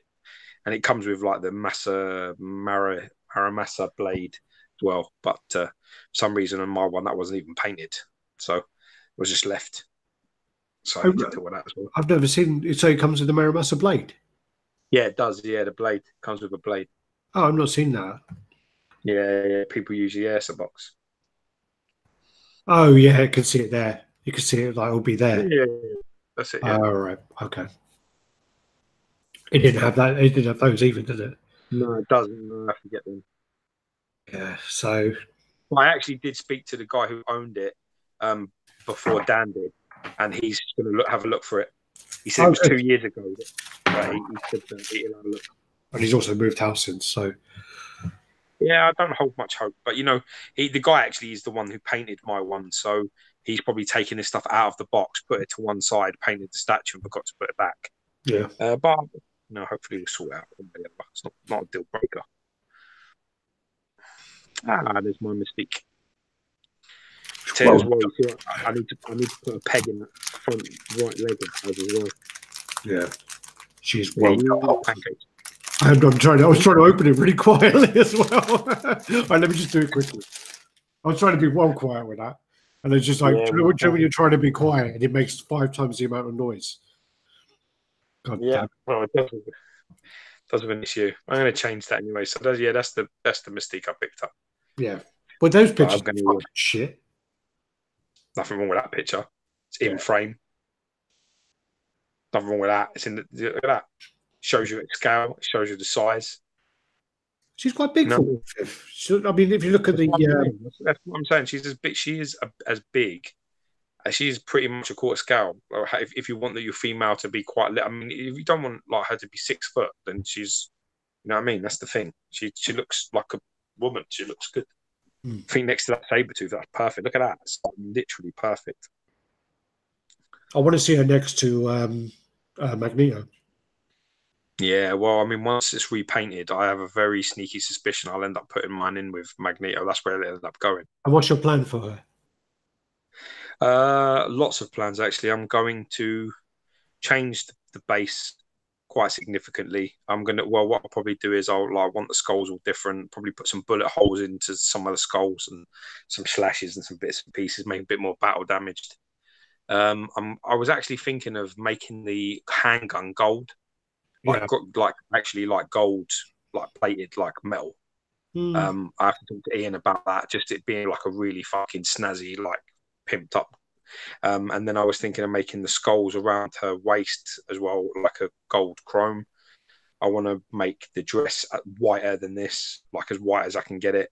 And then I want to make the skin sort of an icy, sort of with white shading. So like an icy blue with white shading. Yeah. Keep the eyes, go back 2 pictures. Keep the eyes yellow, as you can see there, but she has no lipstick on. So I want to put lipstick on. And I want to put some eyeshadow. I want to make her up a little bit, and I want her head as red as possible, literally as red as I can make it. Not red-headed and ginger, red. I want it red. Do you know who she looks like? My mum. She looks like that girl we went to school with. Do you remember Sarisha? No, was she blue? No, she weren't blue, but it looks a bit like her. Oh shit! Did we go to her house one time? Yeah. Yeah. Yeah, I remember. I saw her on a night bus. It was quite a long time ago, but yeah, her boobs were quite big. Anyway, my girlfriend said she's listening. There's a few ideas I've got, so I'll have a little chat with Ian and see how much of them are practical and how to do them. But that's my thinking. We've got Conan Innocent Cardio. I don't know. I'm the butcher of names. So yeah, house. John Blackmouth in the house. Collectible Kingdom is asking about which female pieces should he get. I kind of agree with the comment from John. I really do like the new X23. If you're going for newer pieces that are available on Sideshow, the new X23, the new Batwoman. I totally agree with John's comments. I think the new Wonder Woman, maybe if you get a later batch, which might be hopefully painted a bit better. I'm trying to think, really. Women. What do you think is probably one of the best female pieces then? It depends on it depends if you want comic. I'm a fan of people there's certain art stuff that I like. So art germ. Like for me, he's probably, in terms of female drawing and pieces, he's like my favorite sort of artist. So Stanley Lau stuff. So you've got a few of him. You know, Poison Ivy is one of them. There's a few others. You know, they're really nice pieces in person. They're very, very nice. I mean, me personally, I buy female pieces as companion for other pieces. I don't buy them as standalone. I just wouldn't do it. I mean, I don't spend a lot for a start. Like I have 3 female pieces in my room, and I've probably paid about 250, £300 for all of them. Like in terms of all 3 of them. Yeah. So I've got them all really cheap. And that's how I like things to be, because it is a companion the way I'm looking at it. I don't have them as standalone. If there are characters that you really love and they're female, you know, I actually really like the Sideshow Thor PF, the female Thor. That's a very nicely done piece. You know, there's a few decent ones. There's a few really nice ones. Yeah, I guess it depends on. I think he's got a bit of a mixed collection, but it is comic based. Because I mean, Roberto's suggesting he's suggesting the Marilyn Monroe, which is a fantastic piece, but that won't go with his collection. So you can't stick that next to Magneto. Also, Ollie Jensen saying about the Red Sonjas. All 3 of those Red Sonjas are fucking fantastic. Yeah, all 3 of them are stunning. Yeah, can't lose with any of them. Even the first one, that people said about the skin and all this other shit, still a really nice statue. Also, Cheers McGee is saying about the Rebel Terminator again. That looks like a phenomenal piece, but I don't think Collectible Kingdom does movie. He does. I'm pretty sure he does comic. Sideshow Rogue, the prototype of that looked beautiful before it broke, but stunning, absolutely stunning piece. Andrew suggesting Angela, Gamora, Dark Phoenix, Mystique, Jane Foster. A lot of pieces out there. Electro, Lady Deadpool. Lady Deadpool's awesome. Lady Deadpool. Riley Tinton says the new She-Hulk. But she's small. And I'm telling you, the 1/5. I mean, check out on the RaddTitan group. The guy who was just on there earlier. You know, F-State. I don't know if he's still here, but if he is, he has the 1/5 Grey Hulk, and that I've seen that. It's massive. It looks fucking massive. Yeah. I saw the picture. That is massive. That Hulk. I saw the same picture. Some of the 1/5 stuff is big. It is big. If you pair it with the right thing, you're laughing. I saw the same picture and I was like, fucking hell, man, it looks massive. Yeah. Right, let's go through these comments because there's pictures. There's a lot of pictures. This is in the Chronicle Collectibles Hellboy. This is from the new movie. I mean, the actual piece looks like it's meant to, but for me, I just prefer the original design, the bigger kind of hand. This looks a bit too small. It looks a little bit delicate, and that's not how it should look. Yeah, well, it's meant to be the hand of doom. But the base is done really well. Base is really, really nice. The problem is, it's the base. The base is going to be covered by the hand. I'd throw the fucking hand out the window and just keep that bit. Yeah, I mean, I'm going to go into the new Hellboy movie with really low expectations. I'm not really liking a lot of the stuff to do with the movie. I'm not liking the face on Hellboy. I find his face it looks like it doesn't move properly. Yeah, it doesn't look like it. Yeah, it looks. It does really. It really does. I'm not really a fan of it, but Chronicles have done what they're meant to do, and it looks like the movie. So yeah, and I think the base looks fantastic. That base looks really nice. Then you've got the RoboCop bust. This I'm really, really interested in. I'm really excited to see how this comes out. I want to see this finished. But this is some progress shots. I need to see a close-up of that mouth plate because they always, well, not they as in Chronicles, but companies always get the likeness wrong on RoboCop. It never looks like Peter Weller. So I really want a Peter Weller looking RoboCop, and if that's done right, I could be tempted. I really could be. I've also seen on the back there, I don't know if that's like a little sneaky teaser, but there is a T1000 head there. T1000, yeah, I spotted that and all. Wonder if that's a sneaky little tease. Nothing is in that picture that shouldn't be there, Alex. You know this. Yeah, yeah. No, but I'm saying it was sneaky tease, you know. 100%. Right, then you got the life-size Harley Quinn. Yeah, maybe go for that. I think it's about 3.5 grand. Jesus What one? Christ. This On Harley the Quinn, license fee. 68 inches. That's not. Oh yeah, it's 5'8". Oh, Jesus, man. I mean, this is like shops that buy this type of shit, isn't it? Yeah, yeah. I mean, I've seen a lot of the NECA stuff, and it is actually quite like cheap for the size, but the quality is pretty poor. Yeah, but the clarity is The clarity is poor. Carlson, do you want these? Carlson, I just got headphones in. Do you want my leftover, not leftover pancakes? That No, no. Do you want all my green and yellow fruit pastels? Because I'm not eating them. Oh fucking hell! Dark Mufasa saying it's 7 grand. Are you kidding me? That Dave Cassie saying it's 5 grand, and then Dark Mufasa saying it's 7 grand. I'm pretty sure for 7K you can probably go out for a coffee with Margot Robbie dressed like this. Yeah, I'd rather do that. Oh yeah, so would I. Does it come with a silicone hole in the back? Behave yourself, Marcus.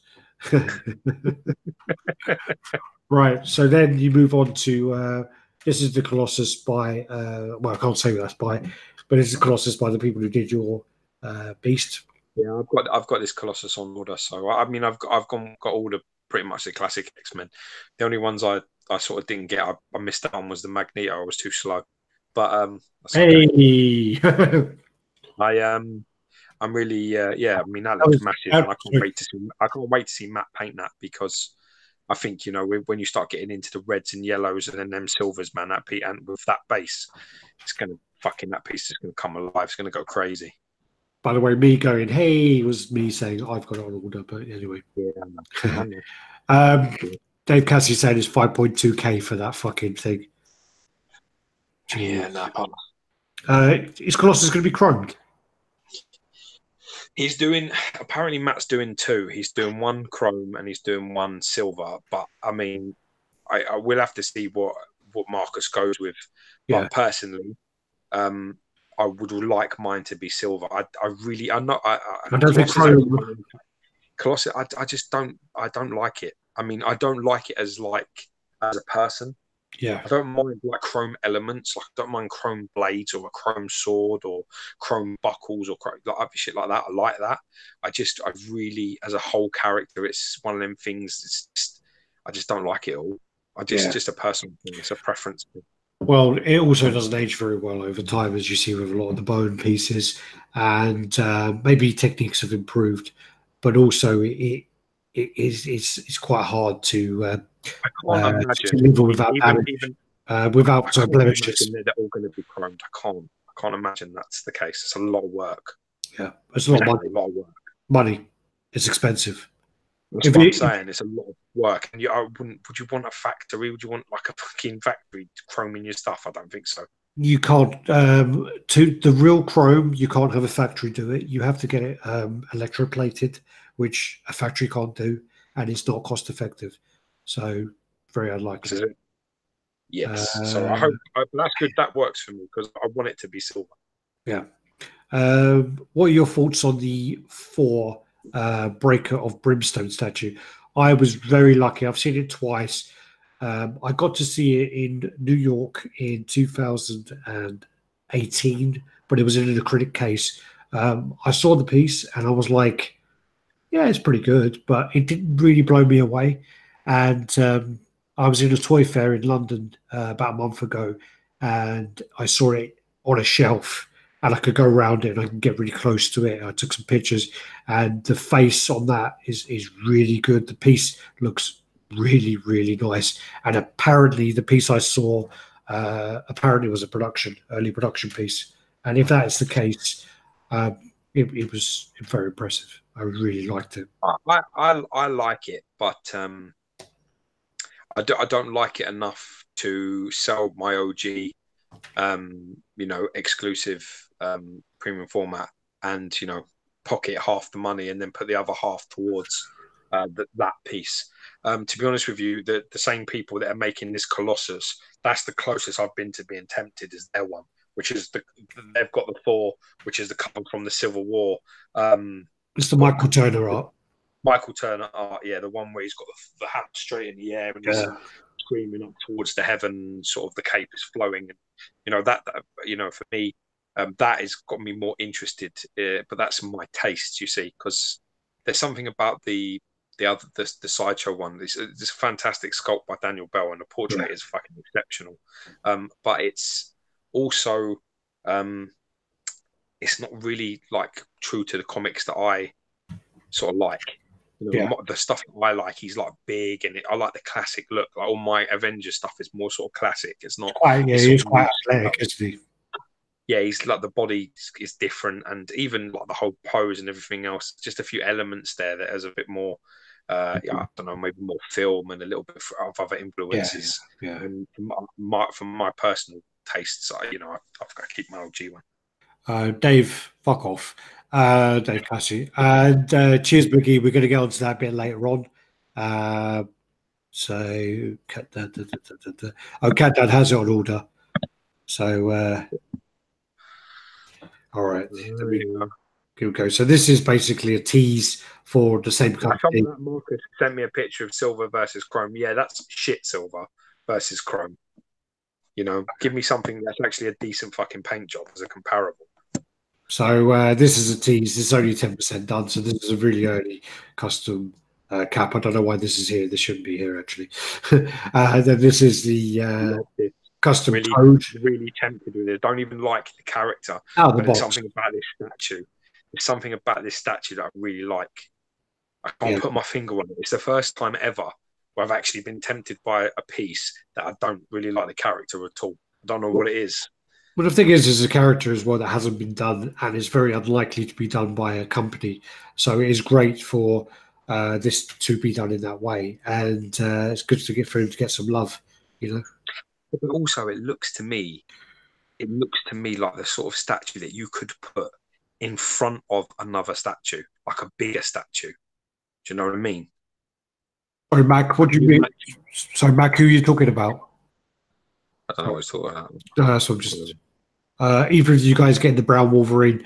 I actually really, really like the brown Wolverine. I do actually really like the XM brown Wolverine. I do really like it, but I'm in a stage where I need to get my display cases sorted before I start buying any more things. So yeah. So this is Toad, Marcus. So the statue is probably not up to anyone's alley, but what? Ninja Batman. What are your thoughts on Prime 1 issue in Ninja Batman?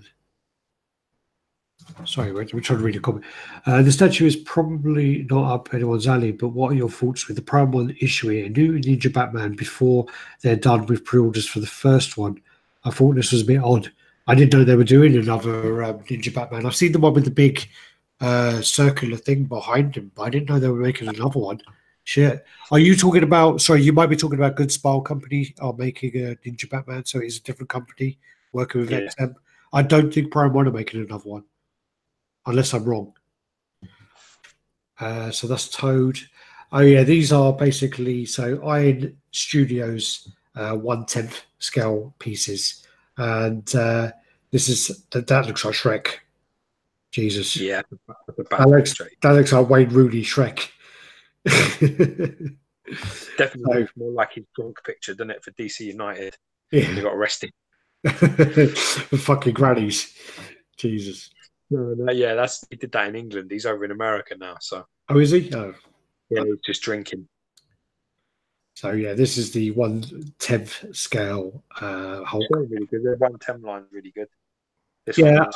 I'm hoping there is a switch out head because that head is fucking dreadful. That body looks great. I think the base looks great. I think overall, I'm not liking the legs versus the upper body. It's fucked. Yeah, the composition that's fucked.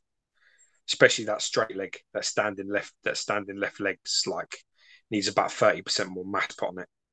Yeah, a bit more meat. But I don't like that head at all. But again, for a 1/10 scale piece, that's 29 centimeters. Fuck. Yeah. Okay, this looks good. Huh? My geezer's sending me shit. It's funny. What's your most anticipated pre-order that you have placed? What's that? What's your most anticipated pre-order that you have placed? Hulk transformation, probably from a licensed company. If I'm talking about fan art stuff, probably the Apocalypse. Yeah, Made by the same people that made the Beast. Probably that. Well, I'm going to go the same. Well, I mean, with the license piece, I'm going to go with the Guyver 3. My most anticipated piece ever before was Guyver 1. So that's kind of where I'm at. I think someone asked about Guyver Monsters here, but I missed the comment. I would like it if they did a Zero Boost, which they did tease, and I'd love to see that. But anyway, so then my unlicensed piece is probably Keep going through photos, bitch. Read and click. Otherwise, you never get fucking anywhere. I can't multitask. So then this is the 1/10 scale Mystique. So this cool. one, Colors are a little bit better on her, a little bit closer to maybe XM coloring. Yeah, but still think she should be lighter. Still a little dark for me. And you got the switch out arm, which is the Sabretooth arm on there. Yeah, that's a bad idea. Oh, Divine is saying that they are Pro One are making another Ninja. I didn't know that. I don't think I've seen it unless it's just got posted. See, there's a nice nod there to Sabretooth because you know that Mystique had a child with Sabretooth. Yeah. But if she was going to take like a web, like a power off anybody, I don't think she'd take Sabretooth's glove. No. She has pretty long nails herself. Not depowering Sabretooth because he's brutal. He is actually, when you read about Sabretooth, you actually find out that he is actually superior to Wolverine in every single way. Faster, stronger, better healing factor, better hunter, better tracker, better senses of smell, better animal instincts, better fighter, all of those things. And in fact, he used to fucking beat Wolverine's ass regularly until he was until he got adamantium, and then the scales tipped. So don't get me wrong, I'm a massive Sabretooth fan, but for me, I think that sort of is a little bit of a strange choice. Yeah. For a statue. Well, I don't think it's more. It isn't really. It's more of a nod to the relationship of the character. I think it could be, but you would have to have a good, half decent knowledge of comic book sort of history, and certainly more Sabretooth than Mystique's, to know that. And I don't think that's going to translate to a lot of people. I think maybe something else, maybe the Wolverine blades would have been ideal, or maybe Gambit's cards, or with his glove and it all pink would have been a good call. There's a million things you could use, but I think Sabretooth's probably one that it has the most sentiment in terms of her, but I don't think people will understand that. A lot of people may not get it. They may just be like, wow, she left a washing up glove and it's gone moldy inside it.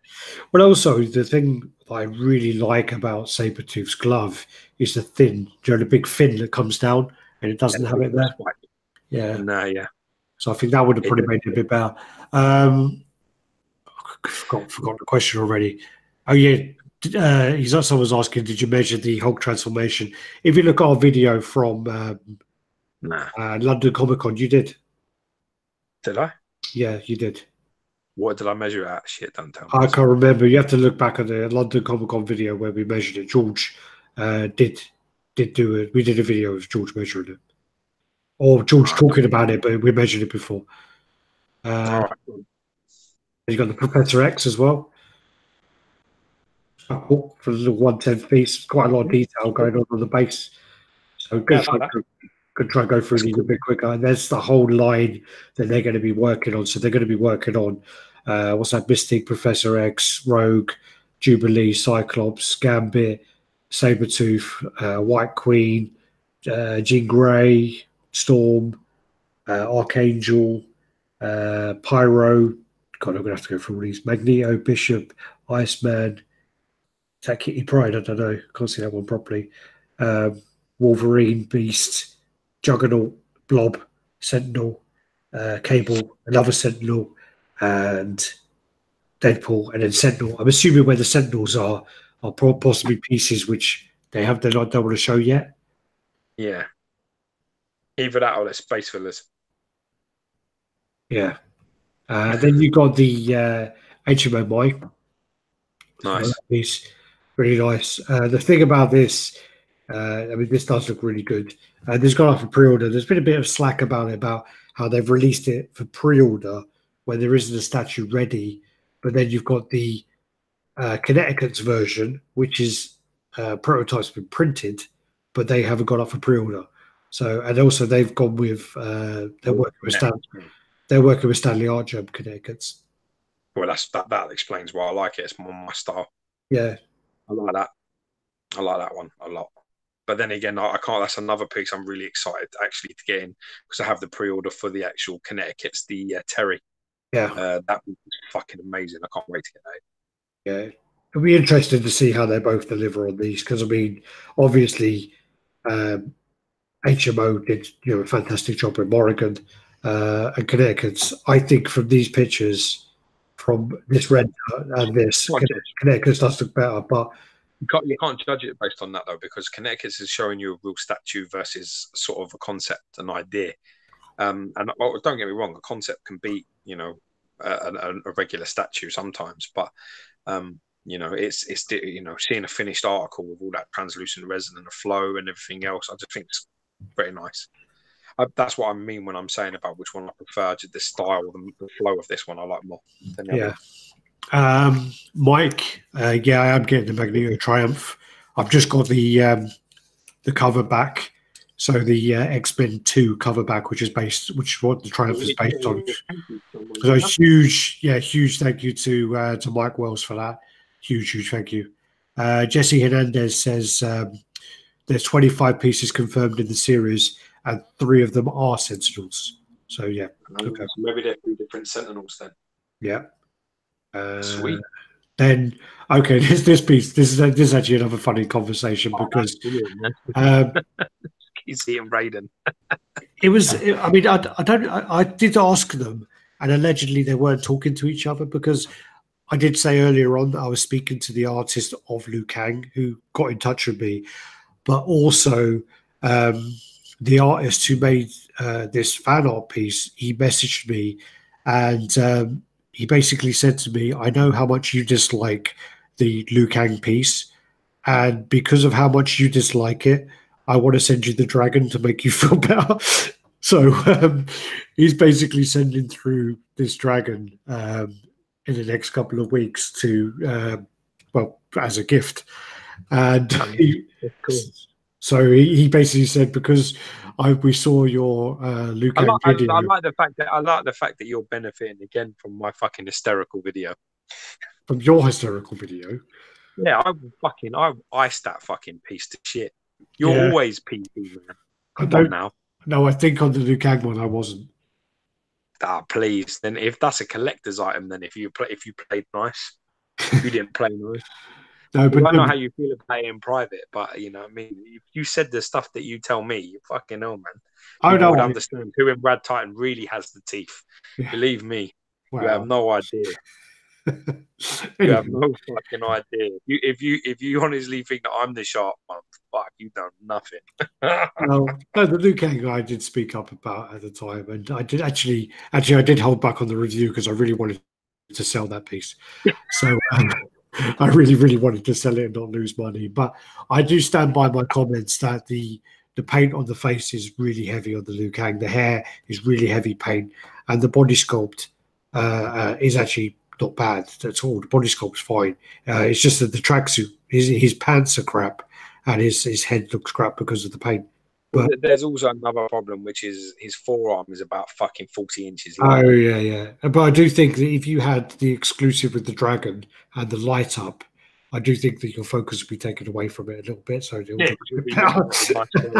Not like the shit piece. But anyway, so going back onto this. So, I did actually manage to sell the Liu Kang, but I do actually need to borrow. It's a shame, really, because if you had that Liu Kang, you could do this thing, couldn't you? Well, I need to borrow one now to try and do the review properly, because what he's done as well.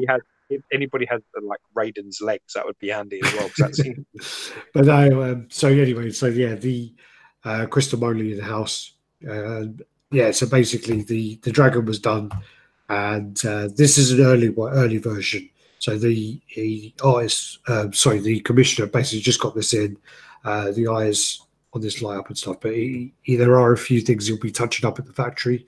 So some of the scales and things will be touched up. But I just think it's funny that they contacted to say that they want to send one.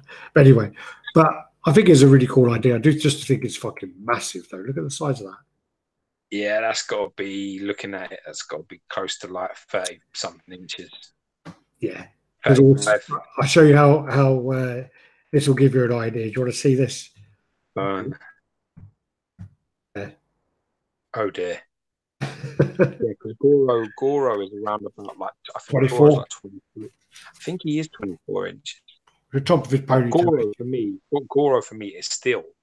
I mean, I haven't seen the new 1/3 because that looks a bit special as well. I've got Max Power's review of the 1/3 scale Goro. Check out Max Power on YouTube as well. Lovely guy, talks to everybody, real class act. I've got his video on my watch later to check.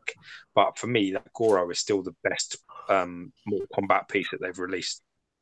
Yeah. That Goro wicked piece that is. That is a really, really nice piece. But I'm quite looking forward to getting this in just to see in person. If that's 24, then I think he's probably like about 30. I think he's around about 32 inches tall. 30, I would say it's about 6 inches. Yeah. 6-7 inches higher. So, 30, 31. Yeah, that's it. Awesome. And that's how the light up works. That's the blood in the mouth there. And then the base is, I say, it's made to match with the PCS versions. Very clever. Yeah, very clever. Max Power, he's Trent Steele's oldest friend. That's about the cartoon, isn't it? Then this is the Prime 1 Elite Berserker. So this one's gone up for pre-order. I just wanted to add it in there. It's come up. I think this looks really cool. I still need to watch this movie. I love that Gatling gun as well. Yeah, definitely. That's the answer, isn't it? The Gatling gun looks good. Well, I saw the Gatling gun on the base, but I didn't know that there was an option to hold it. And there's the regular head. Cool. I still haven't had a chance to see the movie. I really, really want to see it. Yeah, me too. Really looking forward to it. I got to be careful. I'll end up just buying this on Steelbook because I've got the Godzilla film coming soon and Endgame and loads of shit that I need to sort of get in and see.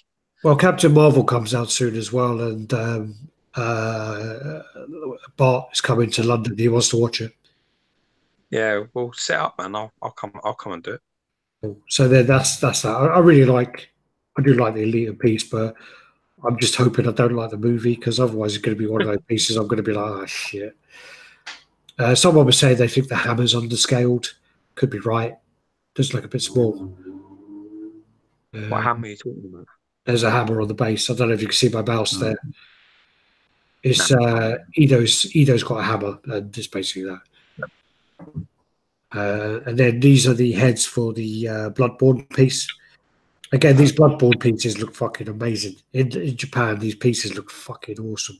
But I think on videos and pictures, you can't see a lot of the detail. But there is even though they're so dark, there is so much going on them. They're really nice pieces, the Bloodborne ones. I'm so glad, again, I haven't played that game because otherwise I'd be fucking buying all of those as well. This is then the City Hunter Predator. So this is the one that goes up on the wall, but you can also put it on the table. Looks like shit, that does. I nearly knocked off the wall. Shit. Look at the mouth on that. The mouth, the gloss on the mouth and the mandibles looks great. Yeah. It looks there you go. impressive. So 60 centimeters. That's such a great idea. Yeah, 60 centimeters to the top of that. That's got to be quarter scale then if that's 60 centimeters. RaddTitan, the reviews are suggesting that people who are familiar with the Leo franchise really like the film. People who know nothing don't really like the movie. I don't know. I've heard a few people as the other way. I've heard Ed Dude. I've heard people who are big on Battle Angel Alita and the anime. The manga, so the actual comics, they don't like it because it's too cramped. It's all cramped into a short film, and the people who don't know nothing about it like it. But I've not read the manga. I've only seen the 55-minute anime. So then you've got the LED there for the laser disc. Shaving kit. Yeah, shaving kit. And then I think that does look like a really cool piece. Yeah, it does. I really love the wall element. I think it's very clever. I just show the arse shot there for the ladies. That's it. Don't say that we're sexist, that's for sure. That's what You know, we're going to go through these ones quick. I mean, the Harley Quinn's been shown quite a lot. She's gone up for pre-order now.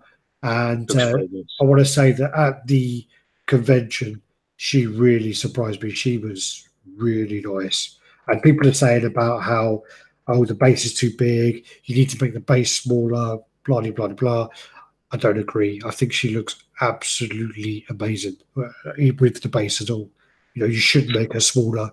It's all about the contrast of it all together. She looks great, and the face on it is really good as well. Really surprised. Really, really was blown away with this one. There you go. Well, you saying that about an Arkham line piece? Is it Arkham? Yeah, it's yeah. I was impressed with it, and it says there, Mad Love. Yeah, loads of stuff going on here. So these are the swap out parts, and then also you've got the Dulux pieces. So there's the other pose with the guns and the other heads. I think there's 4 heads with the Dulux one, and then the gun poses. There you go. Crazy. So get that. A little bit of an art shot there. There you go. And Winning. Also, then the Nightfall went up for pre-order a while ago. Mike Wells' name all over this. Mike ordered it. I think it was, yeah, he did. I think this piece looks really nice. Mike's going to be divorced, man. He's going to be living in my spare room. Probably. Then you got the endoskeleton bust. This basically is the same bust as the head from the Prime 1 endoskeleton. So they made a bust for just the head. It doesn't swap out. It doesn't go onto the statue because it's the same head. So, yeah. But it's a good idea for people who just want the busts. Because also I've heard from quite a lot of people as well that with the It statue, there's a lot of people who are just going to buy the busts and not the statue. Yeah. So it's good to have that option and also to kind of increase your market. Agree. Divine says, if this Harley was life-size, I would buy it. If this Harley was life-size, you wouldn't have the space to display it. Jesus, man. It'd be massive. And yeah, so this is the endo. Looks great. Looks nice, man. Looks nice. I don't have his gap, though. Do you know Arnold has that gap in his teeth? I don't know if the Terminator does, but yeah. Then you've got the Rambo piece, which is getting mixed responses. I mean, some people are saying that the arrow's too long, and also there's no, the clear resin isn't really there for the waterfall. And also, when I saw this being put together, that piece comes off. This is like a turntable, and it looks hollow as fuck, really hollow. So yeah, I don't know. And some people are saying as well there was an Indian version of Rambo that came out last year, and they were saying they think the factory got mixed up with that. Was it Ramby? It's a bit dark. So yeah, I don't know. I'm not really. From all the pictures and all the things I've seen, I'm not impressed by it at all. I really don't. I think the problem is, Pop Culture Shock's 1/3 pieces, they can't compete with Prime 1. They just can't compete with them. And I mean, this was still $1,000. So it's not like you can't use the excuse like you can use with the Ninjas, where the Ninjas were $500 if you ordered early. So they were not half price of a Prime 1 piece. So you then have to take into consideration and say you get what you pay for. But with this was like $900 So you're not far off enough to justify the difference in the quality. Yeah, you've got a point, actually. That is a problem. Then you have this one, which popped up, actually, which is Q Collectibles. This is a licensed piece, and this is for their Judge Dredd. I said to them the pose really reminds me of the Iron Man Mark III. That's really nice. Yeah, it is a really nice looking piece. So this is a new company. I won't say where they came from, but yeah, it's a new company. They do have experience in statues before, but this is their first licensed piece. Yeah, I'm liking the look of that. I like the concept a lot. Yeah, I think this piece looks much better than the offerings from Pop Culture Shock. He looks like he's killed that fucking guy from Real Steel. Poor cunt. Oh yeah, you can see there the head there. Mm. I can't remember his name, but Real Steel was quite a good film actually. Very good. And you got the zombie shark, which people are complaining about the anatomy because sharks don't have ribs. So when you look there, you kind of get away with it a little bit from this angle because they do have those kind of things with the fins. But then when you go here, there's ribs going all the way down. Yeah, that's not right. But I like the idea. I just shame about the anatomy.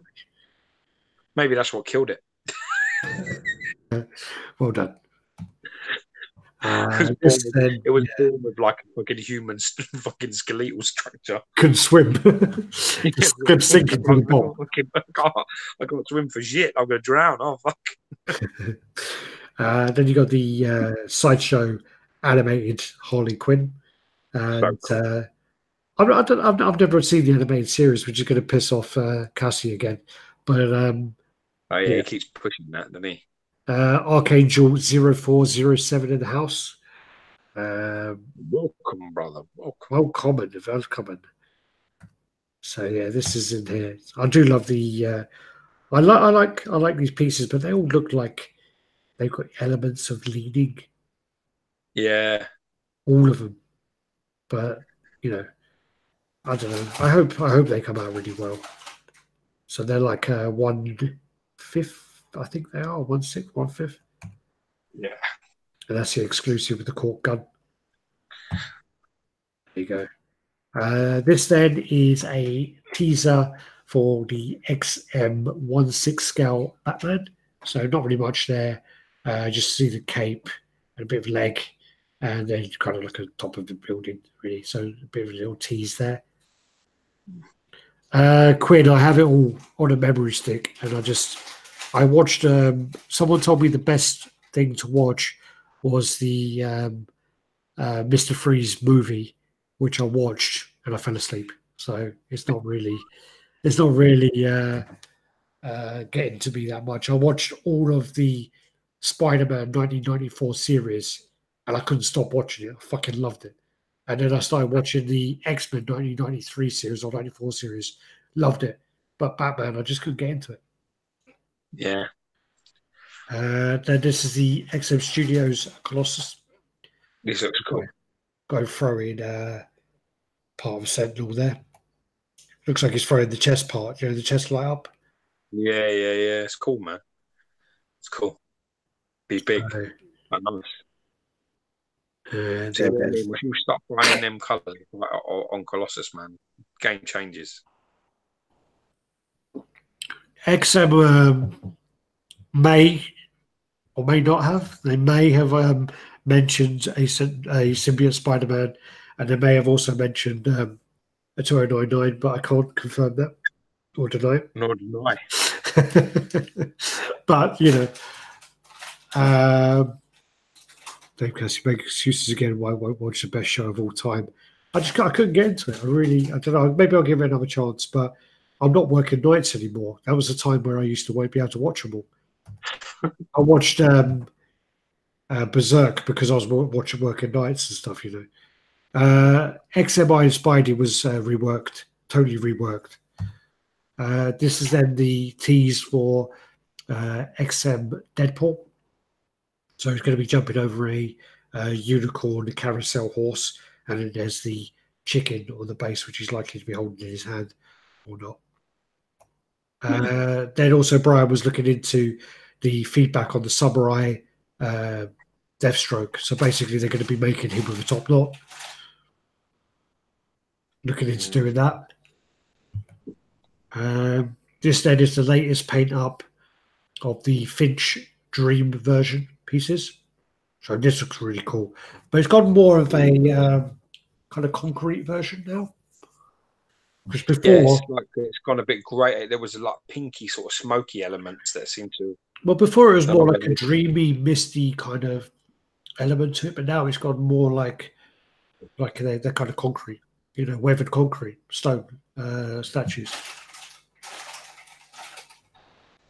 I don't know. I think I liked it before. I think it kind of I liked it. Got the message across a bit better. Yeah, I think so.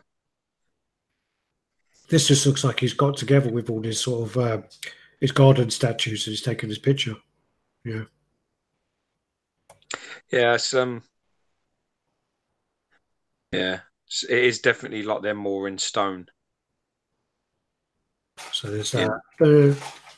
Like a little shot there. Nice. Then this is your boy. So basically, this is not going up for pre-order because it's a con exclusive, but they then took some pictures for their promotion. So this is just some new pictures that came out of it. So Geo has this on order. And yeah, this is huge. This is really fucking big. I don't know what George is going to do with this. Even does George. Yeah, I think little George is going to lose his bedroom or something. This is going to take up the bedroom. Yeah, going back and drop him off at an orphanage. Yeah. These statues of them. So that's that. Looks great. Looks really, really nice. Yeah, the best thing about it is you can take off banner and there'll be kind of plugs to plug up the peg holes. Yeah.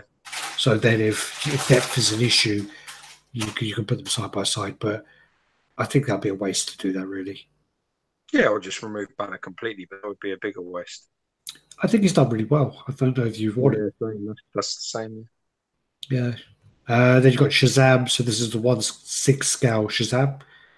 So it's coming through. I don't really know anything about the character. I'm not going to lie. The film's coming out. It's like it's like funny.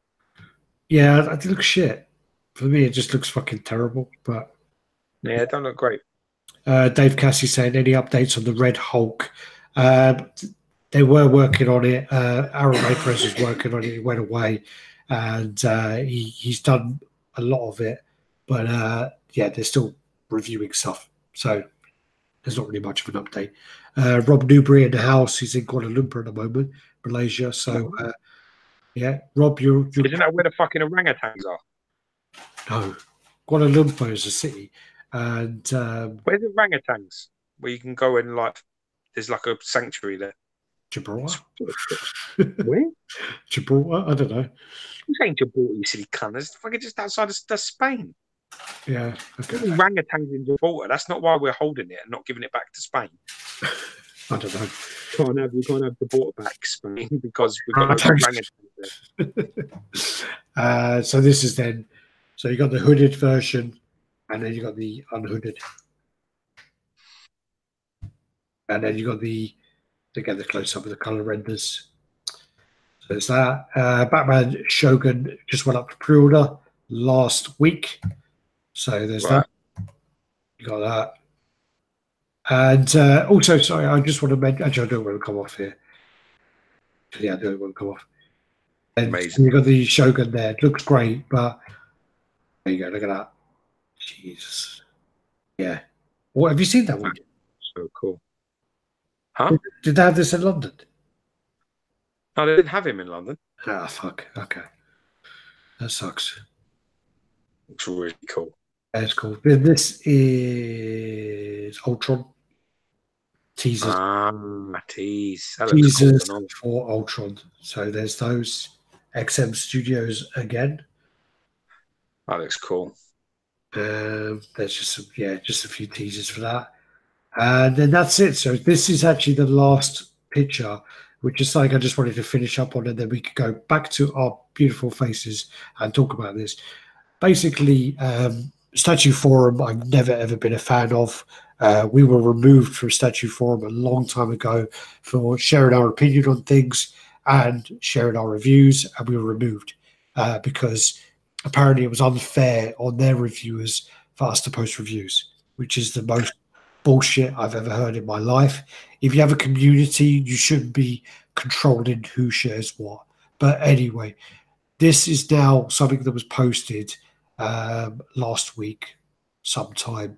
And Statue Forum are now saying that this is the owner is saying you cannot post your personal links, your websites, your YouTube, your blogs, or anything. You can't post them on Statue Forum.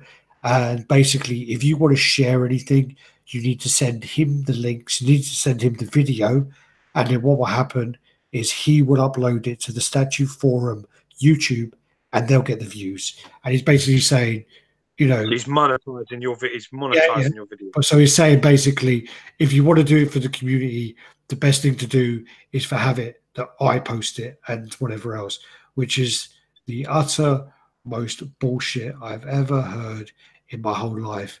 This is the thing about, like, you know, if you're going to set up a community, which is what we did, if you're going to set up a community and you kind of want to say, you know, you want to control who posts there, it totally devalues the community.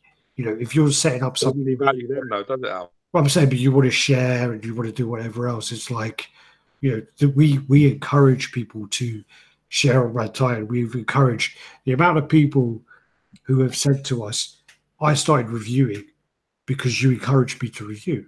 And like, if we were selfish, we would be like, oh, fuck. You know, if someone says, if someone says, I want to do a review on this Green Goblin, I just got it in, you know, if we were selfish, we would say, I wouldn't bother, buddy. There's like 10 videos of it already, you know.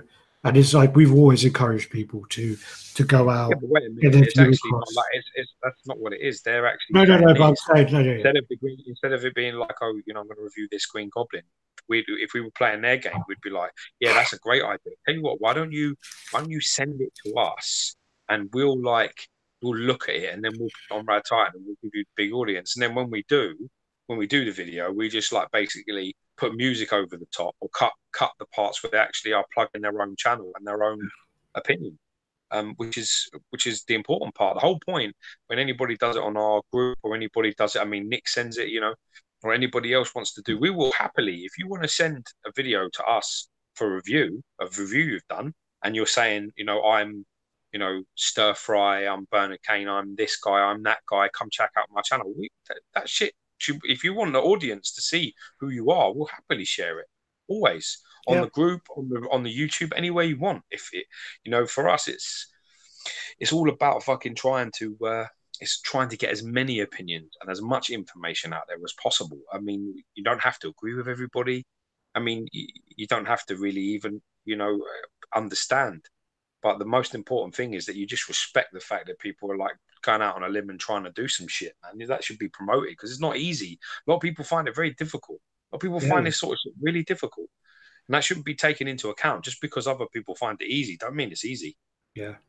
Well, the thing is as well, sorry, just going back to the Statue Forum, you know, the funny thing about it was, you know, I talk to him now and then. I met him at loads of cons, but Chris Bales put in so much time, so much effort in making videos, and he actually had, most people probably noticed, but he used to post under Statue Forum. And then now he posts under his own channel, which is Big Muda.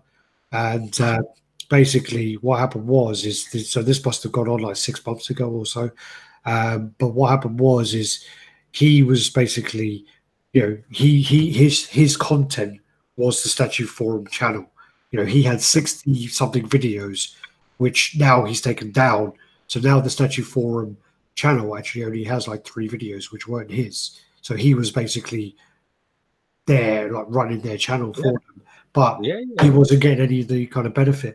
I mean, if you are taking the time and the effort to make these videos, you know, it takes a lot of time. It takes a lot of effort, and it takes, you know, sometimes it takes a lot of money to do these things, to go to conventions across the other side of the world. You know, we did that. We've done it loads of times. I do it a lot, and it's not cheap at all. So, you know, if we're going to get, for example, the Prime One booth tour, which has 24,000 views, which probably has like, I don't know, £12 of monetized value. You know, if we're going to get £12 for that, then good on us. You know. Don't even do lunch. Well, yeah, exactly. So you can't buy. Listen, for 12 quid, you can't go into Costa. You can't go into a coffee shop and get 2 large coffees and a fucking panini each. It will cost you 20 quid to do that. Well, the funny thing is, you're down 8 quid for the whole fucking thing. That doesn't even cover you a coffee and a sandwich. If you want to do If you want to do the actual math for some of this, right? Basically, we're English maths. There's an S in it. Yeah. All right. Well, if you want to do the maths for this, so like if we do it in dollars, just because we do have a big American following. So if I go into currency converter, if I type in and I say over the 6.5 years of RaddTitan putting out video content, over that time, we probably have, I'd say, £3,600 of monetized value, right? £3,600 is $4,750. So if I go into the calculator, $4,750. If I then go divide that by whichever way you want to do it, so by 6 years equals $791, and then I divide that by 2 because there's 2 of us. So that works out as $395 per person for 6 years, right? But if I also go the other way, and if I go, what did I say, 4,750 or whatever it was, so 4,750. If I divide that by how many videos we have, which is 1,500 videos, we have 1,500 videos. So that works out as $3.16 per video. And again, I divide that by 2. So George and I get $1.58 per video as an average over 6 years. What for every day? You know what I mean? So yeah, so it's just, you know, people are like going, "Oh yeah, RaddTitan, you know, you're in it for the money. You're doing it for the money. You're doing it for that." Yeah, okay. It works out as we get. So it works out basically we get like $1.05 per day each, or no, $1. Yeah, $1.05 a day or something. Which again, that does not cover any bill that I have at all. I can buy a bottle of water a day. Yeah, but you can't get any Evian. You can't any good shit. It has to be crap. It has to be Costco. Costco Kirkland. It's got to be Kirkland, otherwise you can't afford it. If it's Evian, you can't buy it.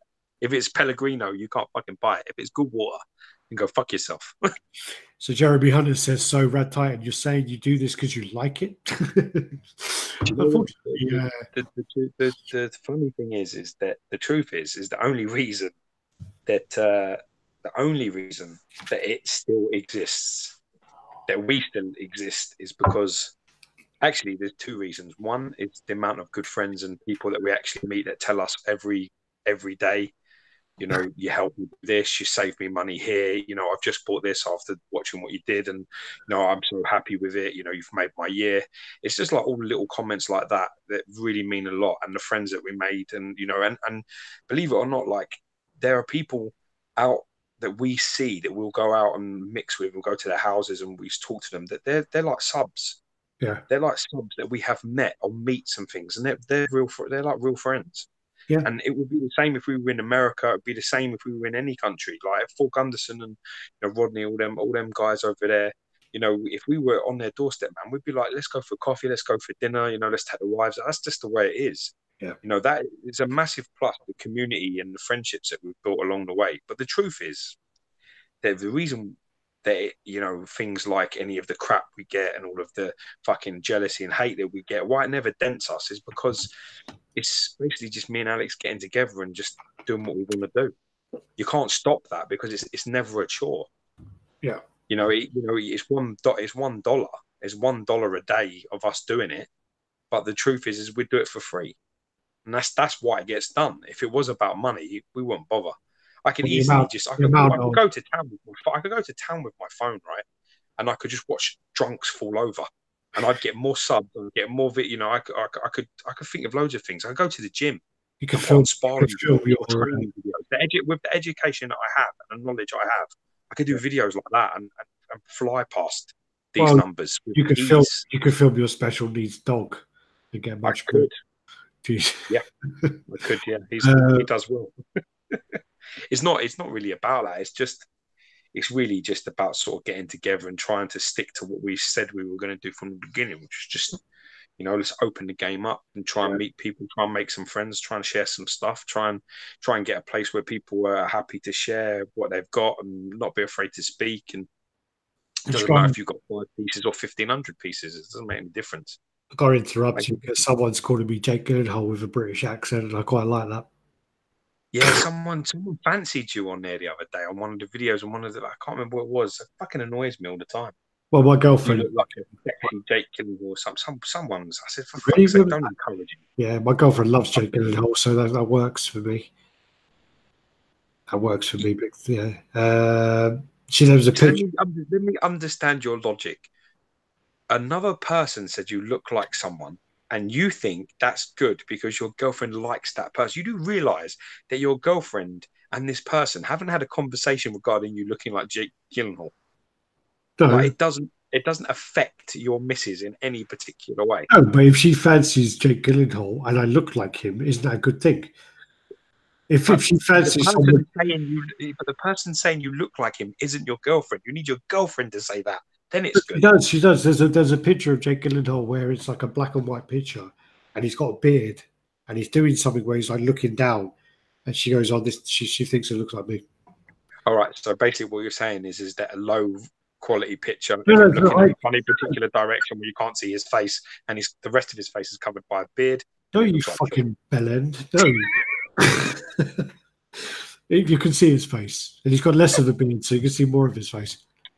Well, at least you look like lots of people. Yeah, not Jake Gyllenhaal from fucking Southport, because he's ripped the shit in that. Jesus, film's terrible. I like that. I actually really like it. It sends too fast.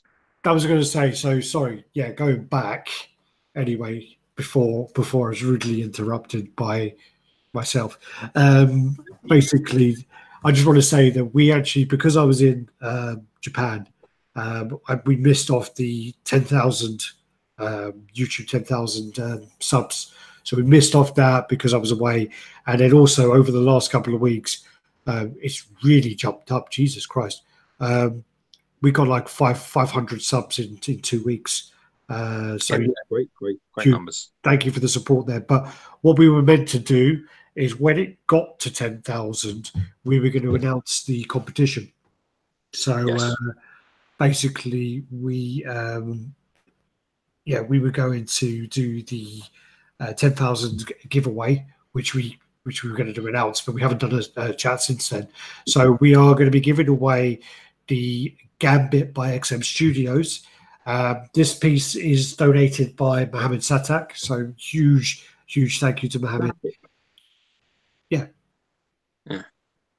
So this piece is a giveaway. This piece is going to be 100%. Was this one free, or was the have to pay shipping? I can't remember now. That's free. I'm sure. I think it is. I've chat with Mo, but I think it's 100%.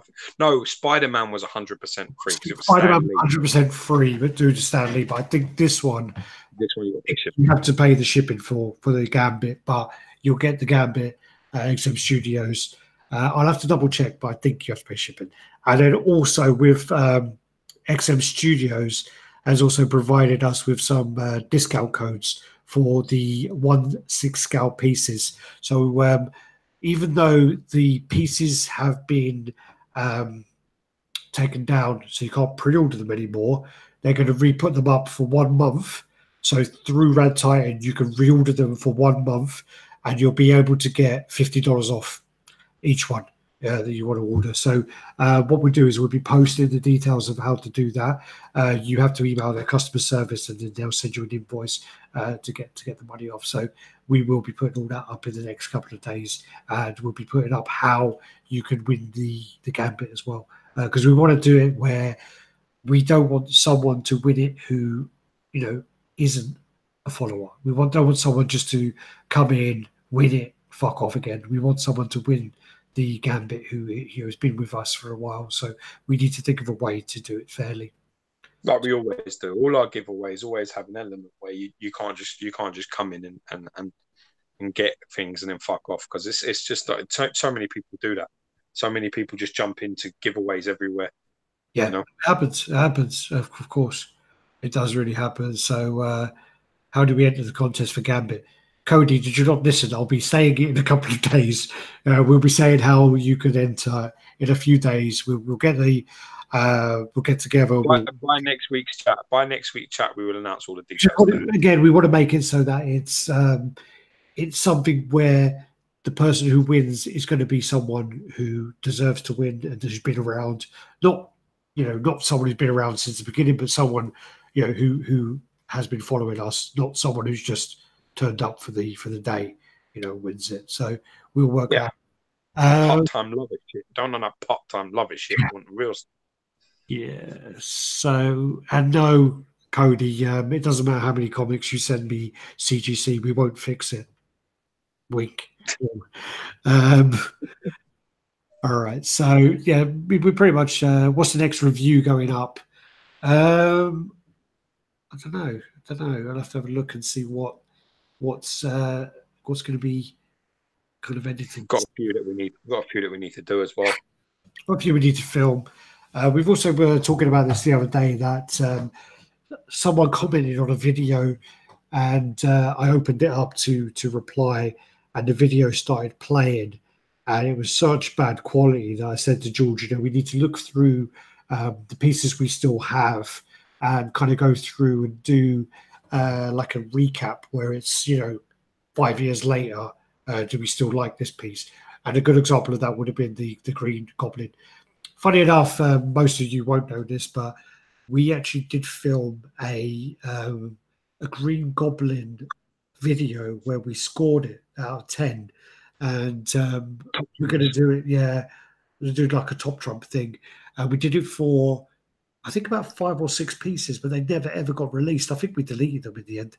But one of them was we found it too subjective, too difficult. It was because the thing is, again, is if you look back, I mean, I do the comments on YouTube, which are the older comments. So George will try and do the new ones when the video comes out, and then when something gets commented on from 5 years ago, I'll get the notification. So I get notifications where it will say, "Do you still think this about this piece?" And we have to go back and look at it. And sometimes it's like, actually, no. Actually, we don't, but at that time, with the pieces we had to compare it to, we did, so yeah, over time, your views do change, and over time, you have more to compare it to. So yeah, exactly. Okay. Good. All right. Perfect. Yes. Thank you, guys. Thank you. Brendan, okay. Oh, we could do no, but the thing is about that, Cody. He said about do a random draw with the top posters on YouTube. The only problem with that is people like Ed Dude, for example, who is a huge follower and does support us and been supporting us for a long time. He's not on YouTube, so he's not on Facebook, so he wouldn't be in for a chance. Yeah, we need to do it in a way that basically includes people from both formats. So we have to try and think of a way to do that. It's very difficult to do. That's what's always the challenge. Oh, Mike's talking about Grandma's June's toes. Who? Grandma June with her 12 toes. Well, that might be what if we do a quiz. That might be one of the questions. All right, guys. Who is Grandma June? 12-toe And dude what? How many? Yeah. with a fucking waterfall Ryu foot. Yeah. All right. Are you done? Yeah, I'm done. I'm gonna go watch Match of the Day. All right. Thanks, guys. What's going on? So I'm getting things popping up. Yeah, I think we covered it all there. Did all right, didn't we? Yeah, all good. All right. Good Thanks, guys. feedback. Good. Thanks for watching. Did really well. We got over 100 views a good few times there. So yeah, thanks for watching. Do the usual, like, comment. If you're not subscribed, make sure you subscribe. Also, click on that little bell. You'll get notified when we do go live. And also, make sure you click on the thumbs up. That's it. Mad love. All right, Be good guys. to each other and enjoy Thanks. the hobby. Peace. Peace out.